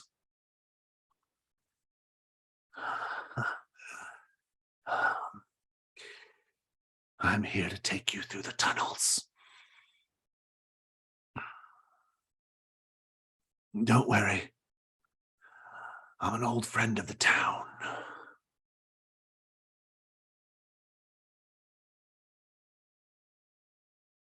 Slade's going to actually does Slade is there any recognition here for who Slade actually is?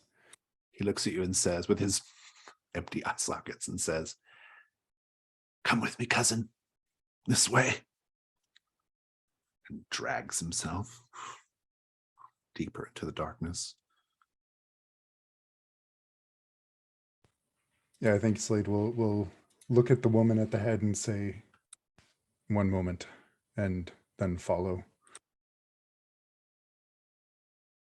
Rob, the rain cloud finally bursts, giving sudden but much needed moisture to the parched landscape. A small tribe of humans wake as the rain begins. Their chosen location will naturally protect them from the risk of a flash flood. How do they maximize the benefit of the rainfall? I think this tribe are primarily farmers, and they are also potters. So one of the things they do is gather a collection of pots, and they're using them to store rainwater for irrigation later through the drier parts of the year. And it's not just the women and children, it's the men as well. It's the whole tribe gathering and doing this. And as they do so, they start to sing kind of a work song. You know, it's almost like the voice bounces around the whole tribe as each person takes their part and picks up a word or a sound, and it echoes around the group as they place these pots out to gather as much water as possible for the dry times ahead.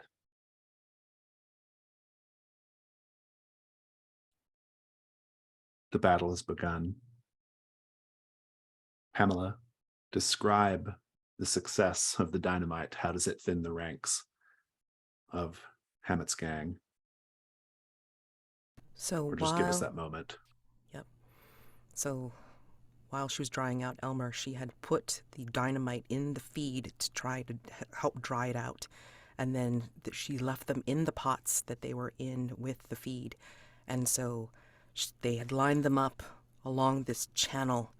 So as they approached, and then most of them were starting to be in range of these pots, then she lit all the fuses. And then as they all come into the channel trap, then they just start to blow, like bit by bit, and then pretty much taking out the ones that are alive, but the ghosts are still coming.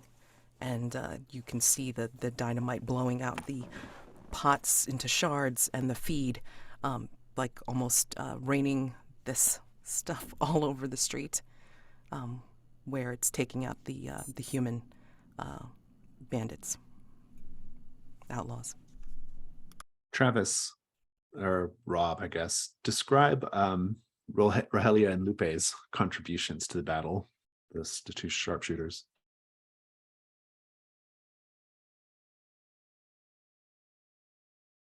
They're perched atop the church tower, and as the gang ride in, the normal tactic one might use for mounted adversaries is to, the most practical thing is to shoot the horse out from underneath them. But these two are such good, precise shots that they are actually capable of picking gang members from horseback without hurting the animals. And that's what they do, just very calmly and efficiently, very regularly. Shot, reload, and and in the time it takes the gang to just ride the length of the street, their numbers have been thinned out quite significantly. The numbers of the living, at least, that is. Sister Mary, the ghosts in the gang are not affected by the dynamite or Lupe and Rogelia or some of the other on the ground barricade shooters. They are able to get past all that. I would like for you to describe how the power of faith and indeed the church is a bulwark against the ghost outlaws. And in particular, what do you do how do you contribute to that?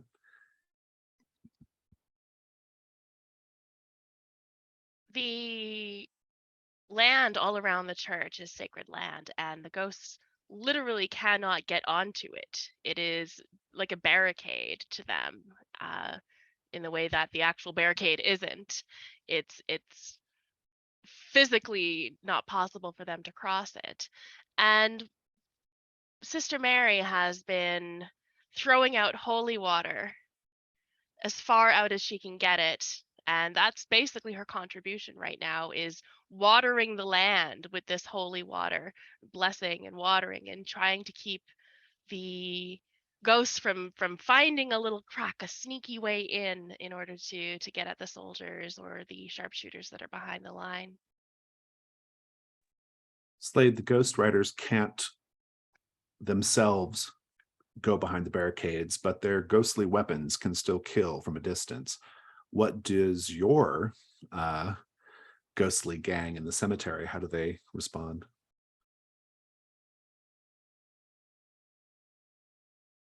I think that the group of them with probably a rallying cry that sounds weak to living ears will charge forward and start trying to wrestle the weapons out of the other ghost's hands.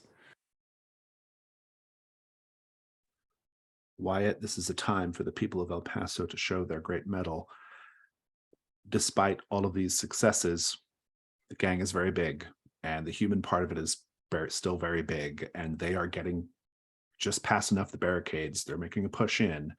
How do you and the on-the-ground folks help repel them? I think that despite all of our, best efforts, like the few people that are at this barricade line, like still have really low spirits and low heart, because it's horrifying, and there's a lot of them. And so Wyatt is like, he's like standing on top of the barricade, like telling them not to move, telling them to fire out at the enemy, and like just demonstrating that like he's not going anywhere, he's not backing down. And he pulls the old revolver, the old marshal's revolver, that great giant pistol with the shotgun in the middle, and he fires it at the enemy, which makes it sound like a lot more people are firing from the barricade than maybe are, and it gives his own people heart that they oh, there's more people at the barricade, we need to help, rather than retreat. Travis Walker, here is your opportunity to earn your title, the Sidewinder Kid. How do you ride in and make your legend known? Yeah, Travis rides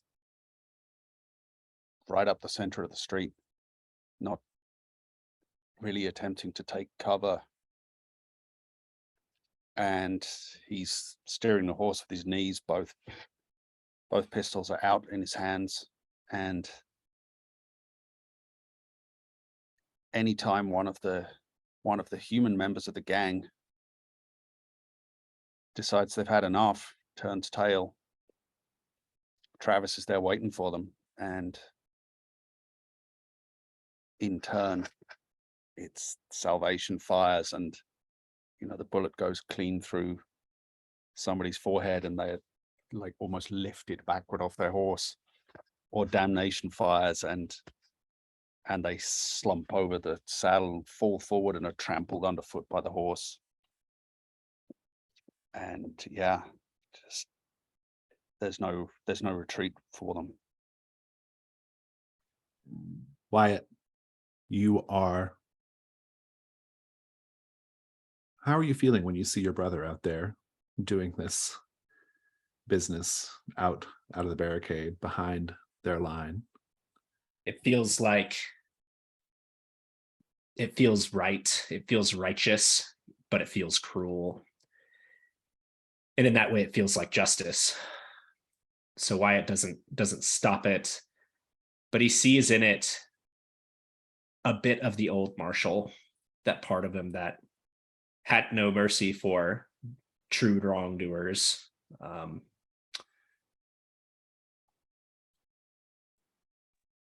Sergeant Hammett, that's a well-placed shot into the head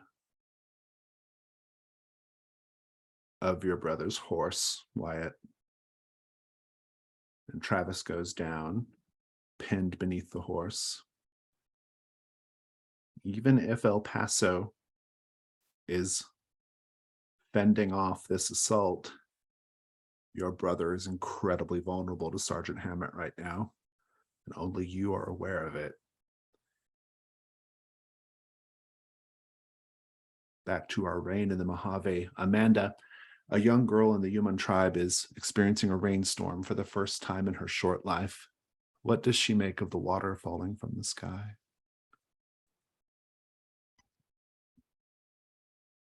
She is standing in the entrance of her small brush house, which, because of the clouds in the sky, it's dark as a tunnel in there. And she is watching as the rain hits the ground and darkens it with its water, and she is scared at first. She looks around, looks for her father, and he's out there in the rain collecting it in the jugs. He's singing, and he looks back at her and gestures for her to come. She, with all the courage in her little heart, she steps out into the rain and feels as the cool drops hit her skin, washing off any sort of dust or sand that was on it. And she catches some drops in her hand and laughs, goes skipping out into this life-giving water and splashes around in a few puddles. Slade, you're making your way through this series of tunnels beneath the town, out of the town, turns this way and that.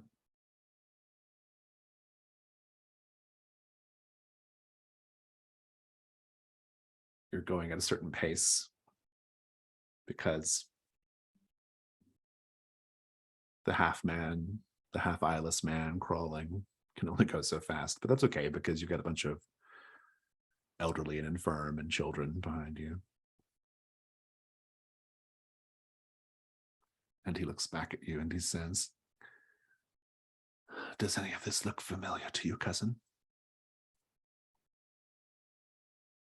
And Slade will, I think, as they're walking, he'll have the patter of dirt falling on the brim of his hat, and he'll look up in confusion and look around and say, "Should it?" No, perhaps not. I do think it is funny, though, that you are currently escorting these people to life. That is not funny. Yes, I suppose not. Your wit and your vivacity are boundless, cousin, as always. You keep calling me that. It is merely an affectionate name I call to everyone. Who are you? I am the man who's going to save you all in case the battle goes poorly out there. You're more than just a man.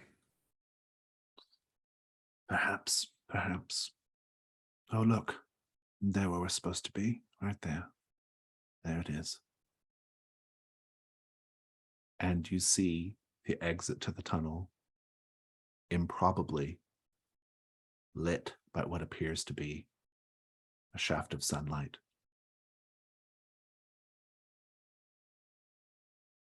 Elmer Feeney says to you, Pamela, "You and me, Miss Pickett, there's a lull. The battle's going well. You and me, Miss Pickett, we are better than these people. You know that, right?" Do you consider better, Elmer? Well, you and I, we are people of the world. We have seen things. We've done things. We know things. These people just have their superstitions. He looks to Sister Mary. Their pride. He looks to Wyatt. Their so-called legends. He looks to Travis, who you'll know. Just as he says that, Travis's horse goes down. Oh. Hopefully legends don't die. We could leave this place, you know, after this is all done. Just slip away, having done our good deed for the month.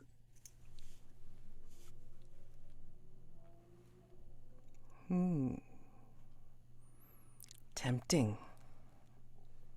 Is it? And yeah, I suspect something that's in that letter you received is making you think otherwise.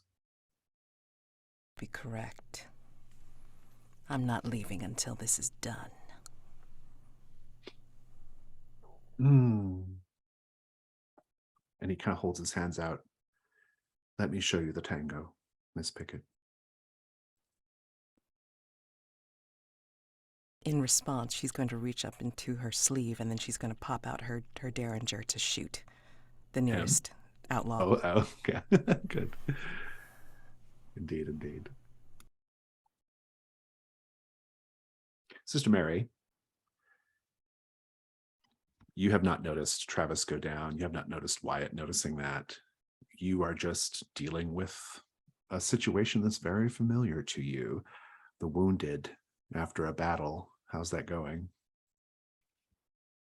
Well, there's a lot of trying to get to people to do their last rites before they don't need them anymore.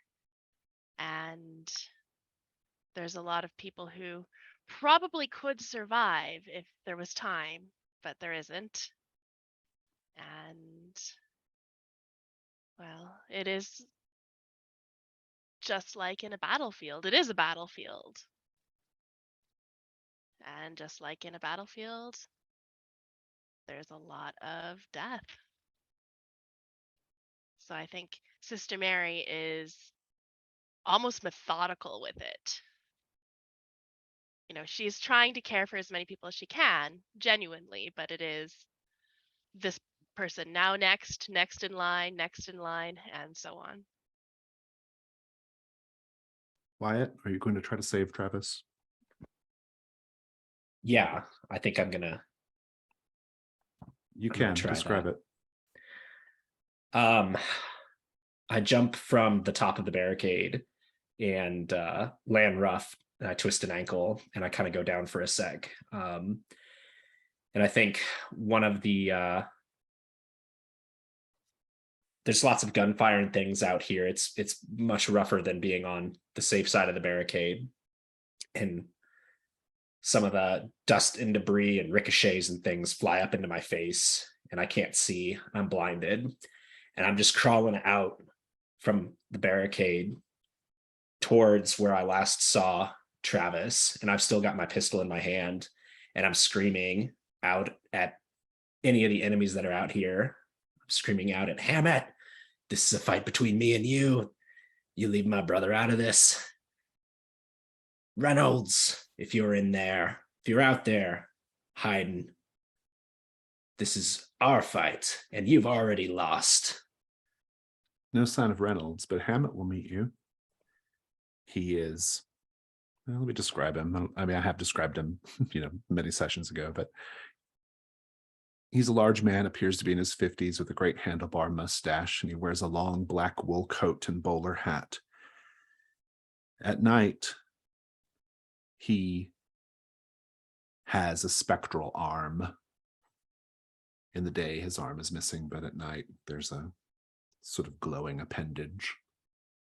And that's the hand that's currently holding a spectral gun. But he's got a regular shooting iron too. He's multi-purpose, Wyatt. But he turns and he looks at you and he says,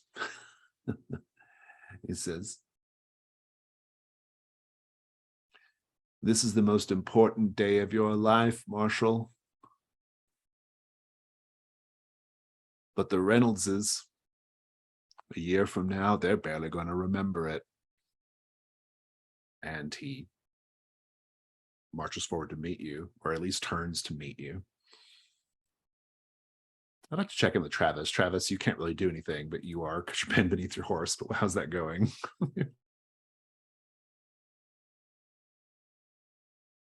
Yeah, I think Travis can feel something is broken. Maybe a leg, maybe a hip.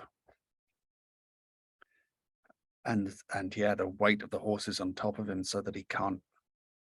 I think one of his hands with one of the pistols is pinned under the horse, and the other one, the pistol's been knocked clear, so he can't get himself out from under the horse to reach it.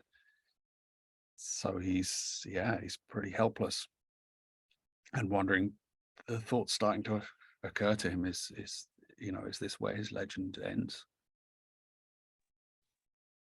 And at the same time, he's thinking there are worse places it could end.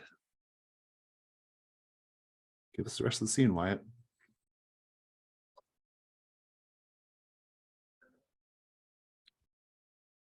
So a little bit of this is for you too as the keeper, because of the blood-soaked portal and how its prompt reads.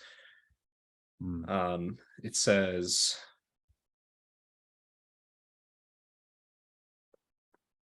I'm reading it now.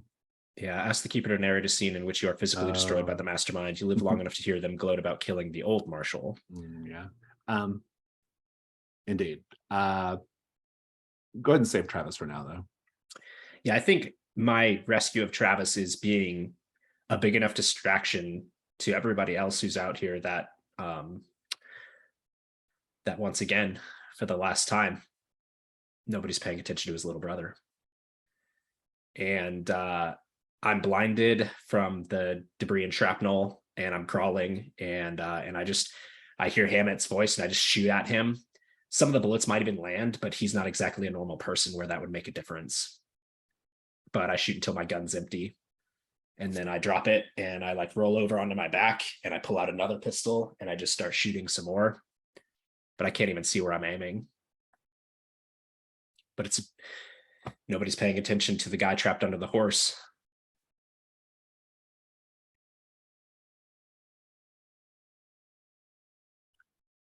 The scene is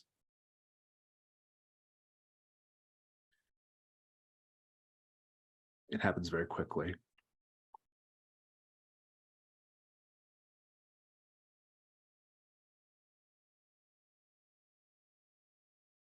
A spectral noose appears around Wyatt's neck.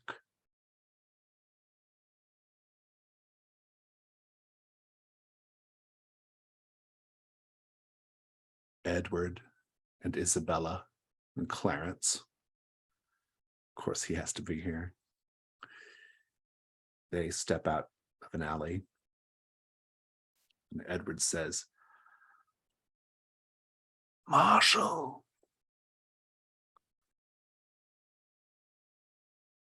you and I, we each know a little something about justice.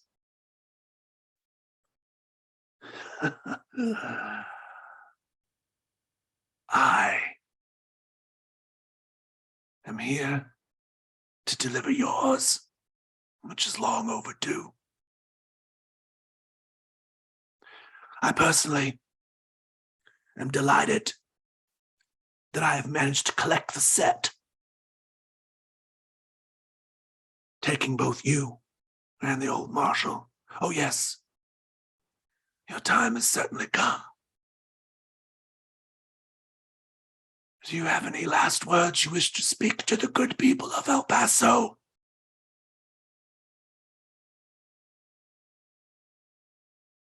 You, Mr. Reynolds, you won't win.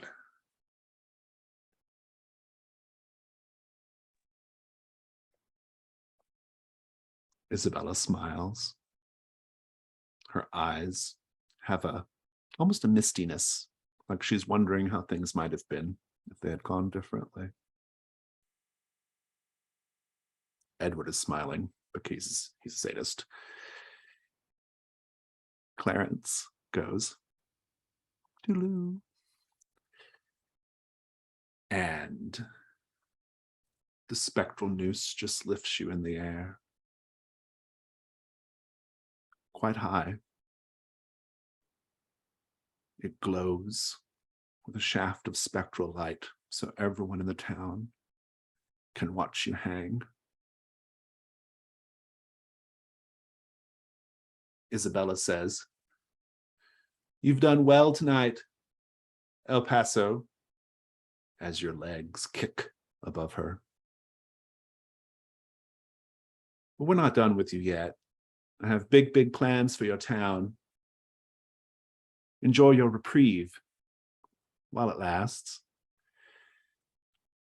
And they turn. You can round off your death however you wish, Wyatt.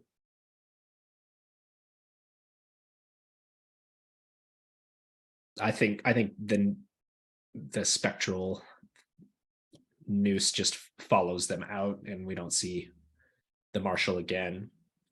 I do have one final move, one last thing, the Walker Legacy to leave behind. There might be one more in this set that'll break the chain. But We can read it now. I'm going to do it now. Yeah. Or we can wait till dawn, doesn't matter. yeah, so when this playbook is retired, ask the kid if they will try and take up your mantle as Marshal of El Paso. What do you think, Travis?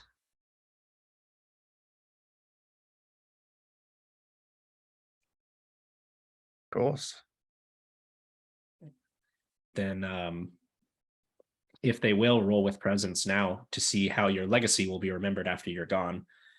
I get to roll with advantage because I still have the condition trusted by the town. Go for it.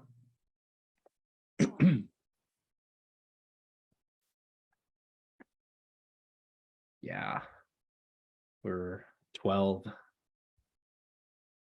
So the Walker Legacy means that you, the kid, may do the assemblage move a single time in a future session.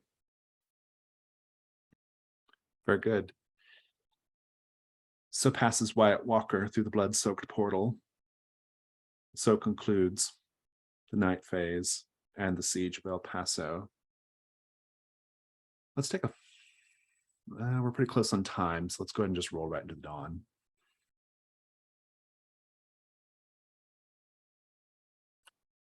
I can't remember if there's rewards for this or not. I need to look. There may not be.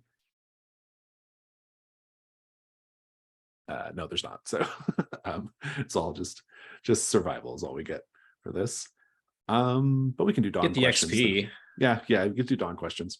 You all did answer a capital Q question. You did resolve a threat, so everyone gets the first 2 XPs on that. Pamela Pickett, I heard your echo, but if there's anything you want to call out especially, you can do that. But I remember you getting an echo. Yeah, I mean, basically, it's like I called on the bloom, and then, of course, with the pots. The pots was the one that stuck out to me. Fabulous. Wyatt Walker, did you get an echo of the night? Not that it matters, but I mean, probably. We had clouds forming. Yes, clouds forming. Clouds. Let's go Slade. Did you get an echo of the night? The dirt falling on his hat like rain. Oh yeah, very good. And Sister Mary singing. Yeah, singing in the little girl afraid in a tunnel. Travis got one. Yeah. The singing again, yeah. Yeah. A Very true good. El Paso miracle. It is indeed. Let's go to the regular questions or the other ones. Travis, did you test to see if your reputation is spreading without naming yourself?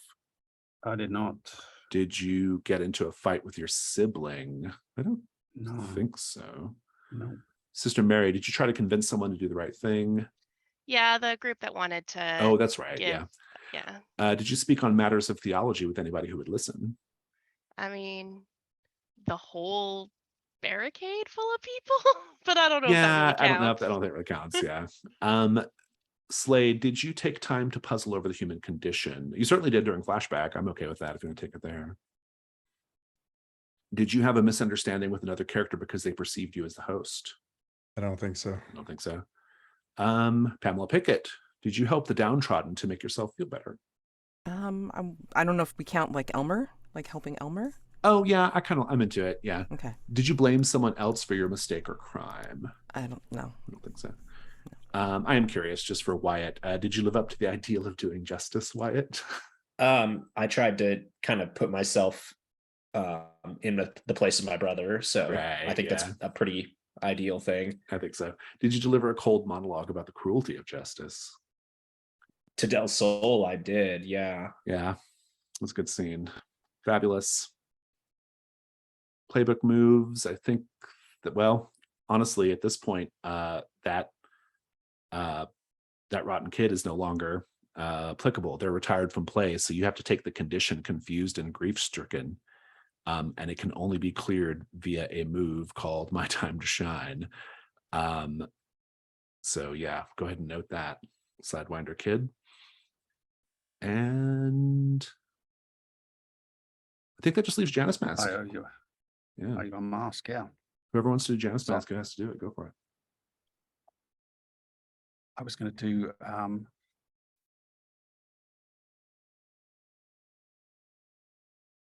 what's it now?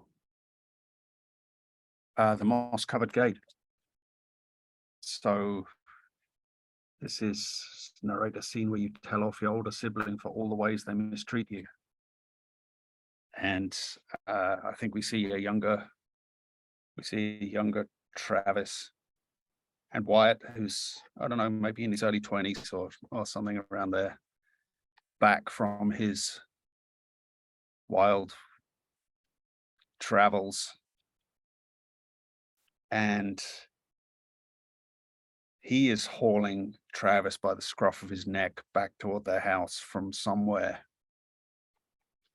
And Travis is kind of kicking and swinging his fists. And Wyatt's just kind of taking the abuse. And Travis, as he finally breaks free, just turns on Wyatt and shouts, "I don't always need you to be protecting me, Wyatt.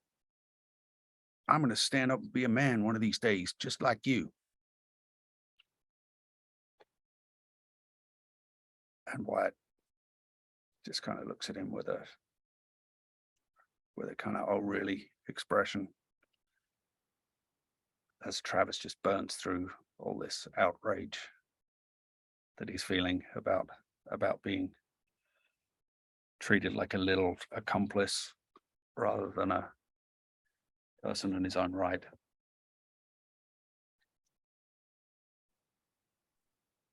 Very good. Thank you.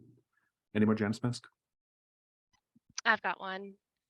Narrate flashback to when you first arrived in El Paso. Who made you feel like an imposter? We see a slightly younger Sister Mary Erstwhile stepping off the train in El Paso with a little, or I guess there's no train yet. There's no train, imagining herself stepping off the train, but she's actually just getting out of a stagecoach with a single bag. The person there to meet her is the same priest that was out on the battlefields with her, blessing the troops, giving general absolution during the extremely bloody battle we had seen in the flashback. And he nods at her. She nods back. He takes her to Dr. Gabriel Torres' house where she is to be staying, or where she's going to be staying, and leads her up to her rooms and try to help get her settled, make sure there's a cross in there and all that other stuff. And he says to her, "You know, when I extended my invitation for you to come out here, I didn't expect you would actually take it up. I know what you've done. You've confessed it to me. Well, I don't think you're going to be a very good influence on the people out here." And she doesn't say anything because she thinks he's probably right. We see sort of a series of a montage of different interactions between, this father and Sister Mary, where he tells her, "Well, you're doing that wrong," or "You don't have the authority to do that. That is for the priest to do," or all kinds of just, "You're not good enough. You're not good enough." One day, she steps into the makeshift church while the new church is getting built to find him in a very personal position with one of the ladies of town. And he looks at her wide-eyed. She looks at him back and she leaves. He comes to see her later on her second floor apartment or room at Gabriel Torres' house, the doctor's house. And she opens the door at him on the landing, and he goes into a tirade about how she has no she can't judge him for his behavior, knowing all the things that she has done, and only God can judge him. Sister Mary gives him a cold look and thinks about how ugly this city is, this town, how ugly in faith it is, and how cruel the people can be, and thinks about how this town could be if they had proper religious leadership. And she calmly pushes him down the stairs. Very good. Plot twist. Any other Janus Mask? Okay. I was also going to, Sister Mary, say that you should go ahead and mark one more box on But Not Forgotten because of the intensifying of the song.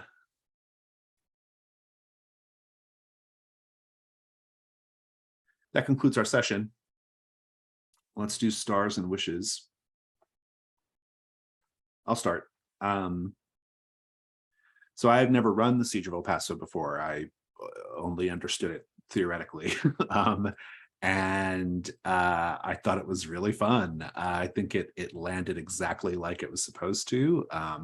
For somebody who, as a GM who really loves like cinematic role playing and like cinematic framing of scenes and spotlighting, you know, this just like so slotted so neatly into my like particular tastes and talents in being a GM, and so I really like loved that part of it. But I thought everyone did a great job, like kind of just like staying really in the moment and really focusing on it. And there was something really beautiful about the fact that we didn't do any die rolls in that night phase.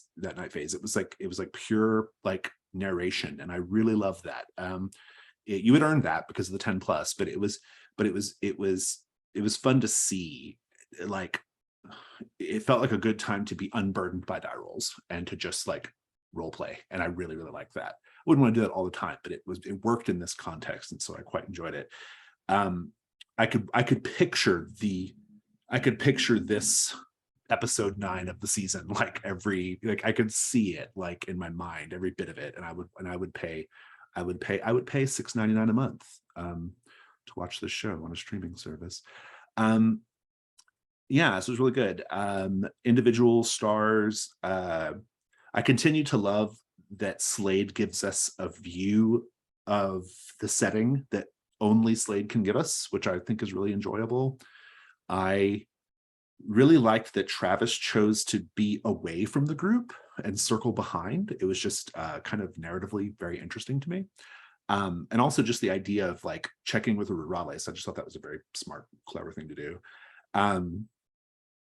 I thought that Pamela's introduction to the story was really fun, and it was fun to kind of like get a glimpse of this character. And I'm excited that we're already kind of dipping our toes into the Mr. Perdition thing, which is really good. So I enjoyed that quite a bit. And yeah, Sister Mary, I think I really appreciated Sister Mary's role in the siege, like, because I think it kind of like really was an interesting view of like Sister Mary's role in the community, you know, which I thought was great.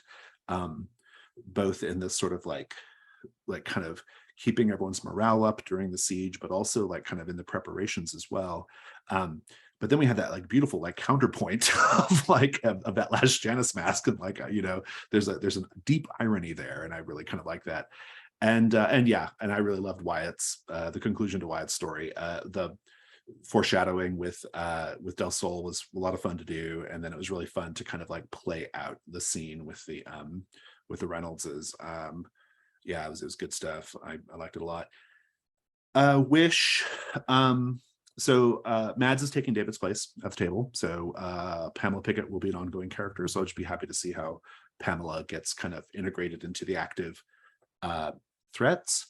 And also, you've got one more bad night coming because the Memphis is coming down the river. So just when you think you have a moment to breathe, you kind of don't. So that'll be fun to see how that plays out. A different kind of defensive maneuver, I think.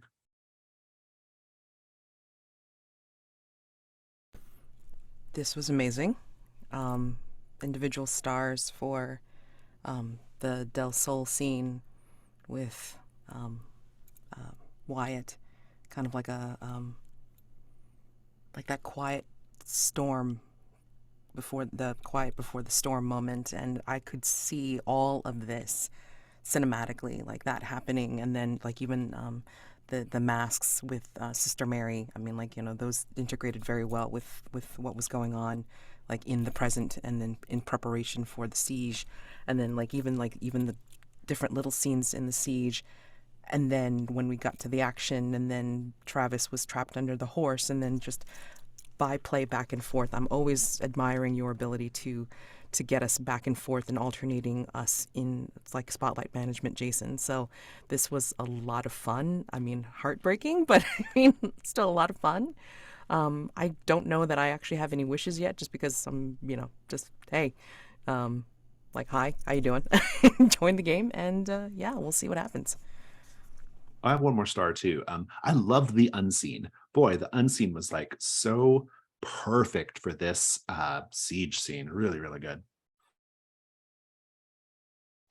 Stars to everybody for this really action-packed, exciting siege. And it was, I'm gonna echo what everyone else has already said about how it did feel like a TV show. It did feel like a battle episode, and I thought that, yeah, it was really fun, really exciting. I wasn't sure how this strange type of mystery was going to go, but I think it went really well.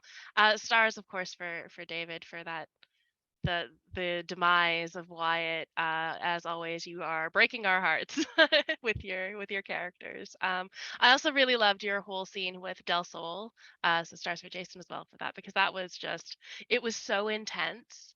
And I mean, it was disgusting. I loved it. I loved it. It was great. So yeah, thank you for that. And we're gonna miss you at the table, but I'm sure we'll see you around. Yeah, wishes. I can't wait to see what happens. I can't wait to see how bad things get. I've got my 2 masks. One of them's the blood-soaked portal. We'll see how this goes. Yeah, some like odd stars. I really enjoyed Slade and Del Sol interacting. That felt like it's kind of intriguing with its possibilities. I really love Jason's voice for Reynolds. It's like this kind of dry rasp. You know, he sounds like he's 300 years old or something, and yeah, that's very effective. It was a lot of fun having Mads join the crew belatedly, finally. And yeah, you know, great. I think we all kind of knew what was some hint of what was coming with Wyatt, but that was quite an epic and perfect moment to go out. And yeah, we'll definitely miss you.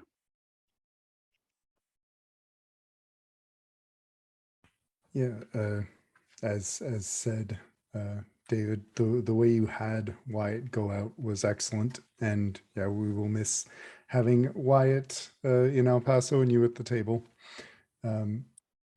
The scene, the masks from both Sister Mary and Travis at the end there were both really good. Just gut punches in 2 different ways. And Mads, your reveal was just stellar. The unmasking, the whole thing, as mentioned, was a great episode. Really felt like all these little things came together. Seeing the Reynolds again at the end was good, and I look forward to having a stern talking to with them for taking for taking Slade's friend. They are just without him dastardly. being there. They're dastardly characters. There's no like sympathy like there is with Theodora with this bunch. They're the worst. They are, and that's excellent to see. So wishes, looking forward to seeing the post Wyatt El Paso recover from the siege. Yeah. Yeah, big stars to to Jason running this kind of special threat, I was really happy with how it played out. I was glad that it worked in the standard between structure. It didn't require true like bizarre modifications to like pull off. It flowed really nicely. And it felt like, but it felt special. It felt like something different, something going on. So that was really cool. I loved seeing how everybody was thinking through like, all right, what will I try and do to help this problem? In particular, I loved Slade's contribution to like a more supernatural angle on it, because that was definitely like going to be an issue. And that was a really neat solution that kind of came out of that. I'm really excited that Mads is getting to jump in with the charlatan Pamela Pickett, and I love that already. You are invoking the Mr. Perdition angle, which is like, since you're coming in partway through the campaign, is a great way to like, let's get that going. Like, what charlatan things are we most interested in seeing? If you're gonna do it, like, you got to make that selection early. So I think that's going to be awesome. That's going to be very interesting at the changing landscape of El Paso, I think, following this and having to deal with these kind of big threats that are on the horizon. Another charlatan threat that's out there. That's going to be very interesting to see. So that's definitely a wish. Like, how will the Vigilance Committee charlatan deal with the evil charlatan that's out there? The bad be gone. Yeah, the Ghost Begone charlatan Clarkson. I am excited to see what will happen with Travis. I loved that he circled behind and grew his legend by just gunning down people who would otherwise try and escape this carnage. It's like no rest for the wicked. But he's still a legend in the making. So having the rug pulled out from under him, having his horse be shot, is like, yep, that's what happens when you're still immortal.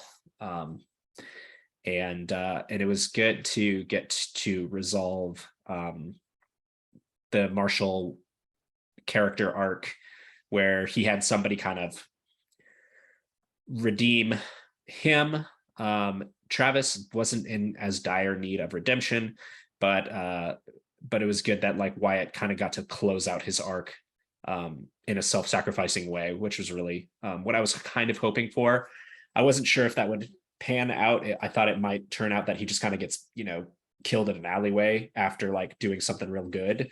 But it was good that it was like actually getting to save his brother. I thought that was very very poetic for the story that's happened between these two brothers, especially like when I think back about like the Skaggs brothers and like conversations that were had then, and the one time that we saw the Marshal being really really brutal was with like another older brother that like killed his younger brother.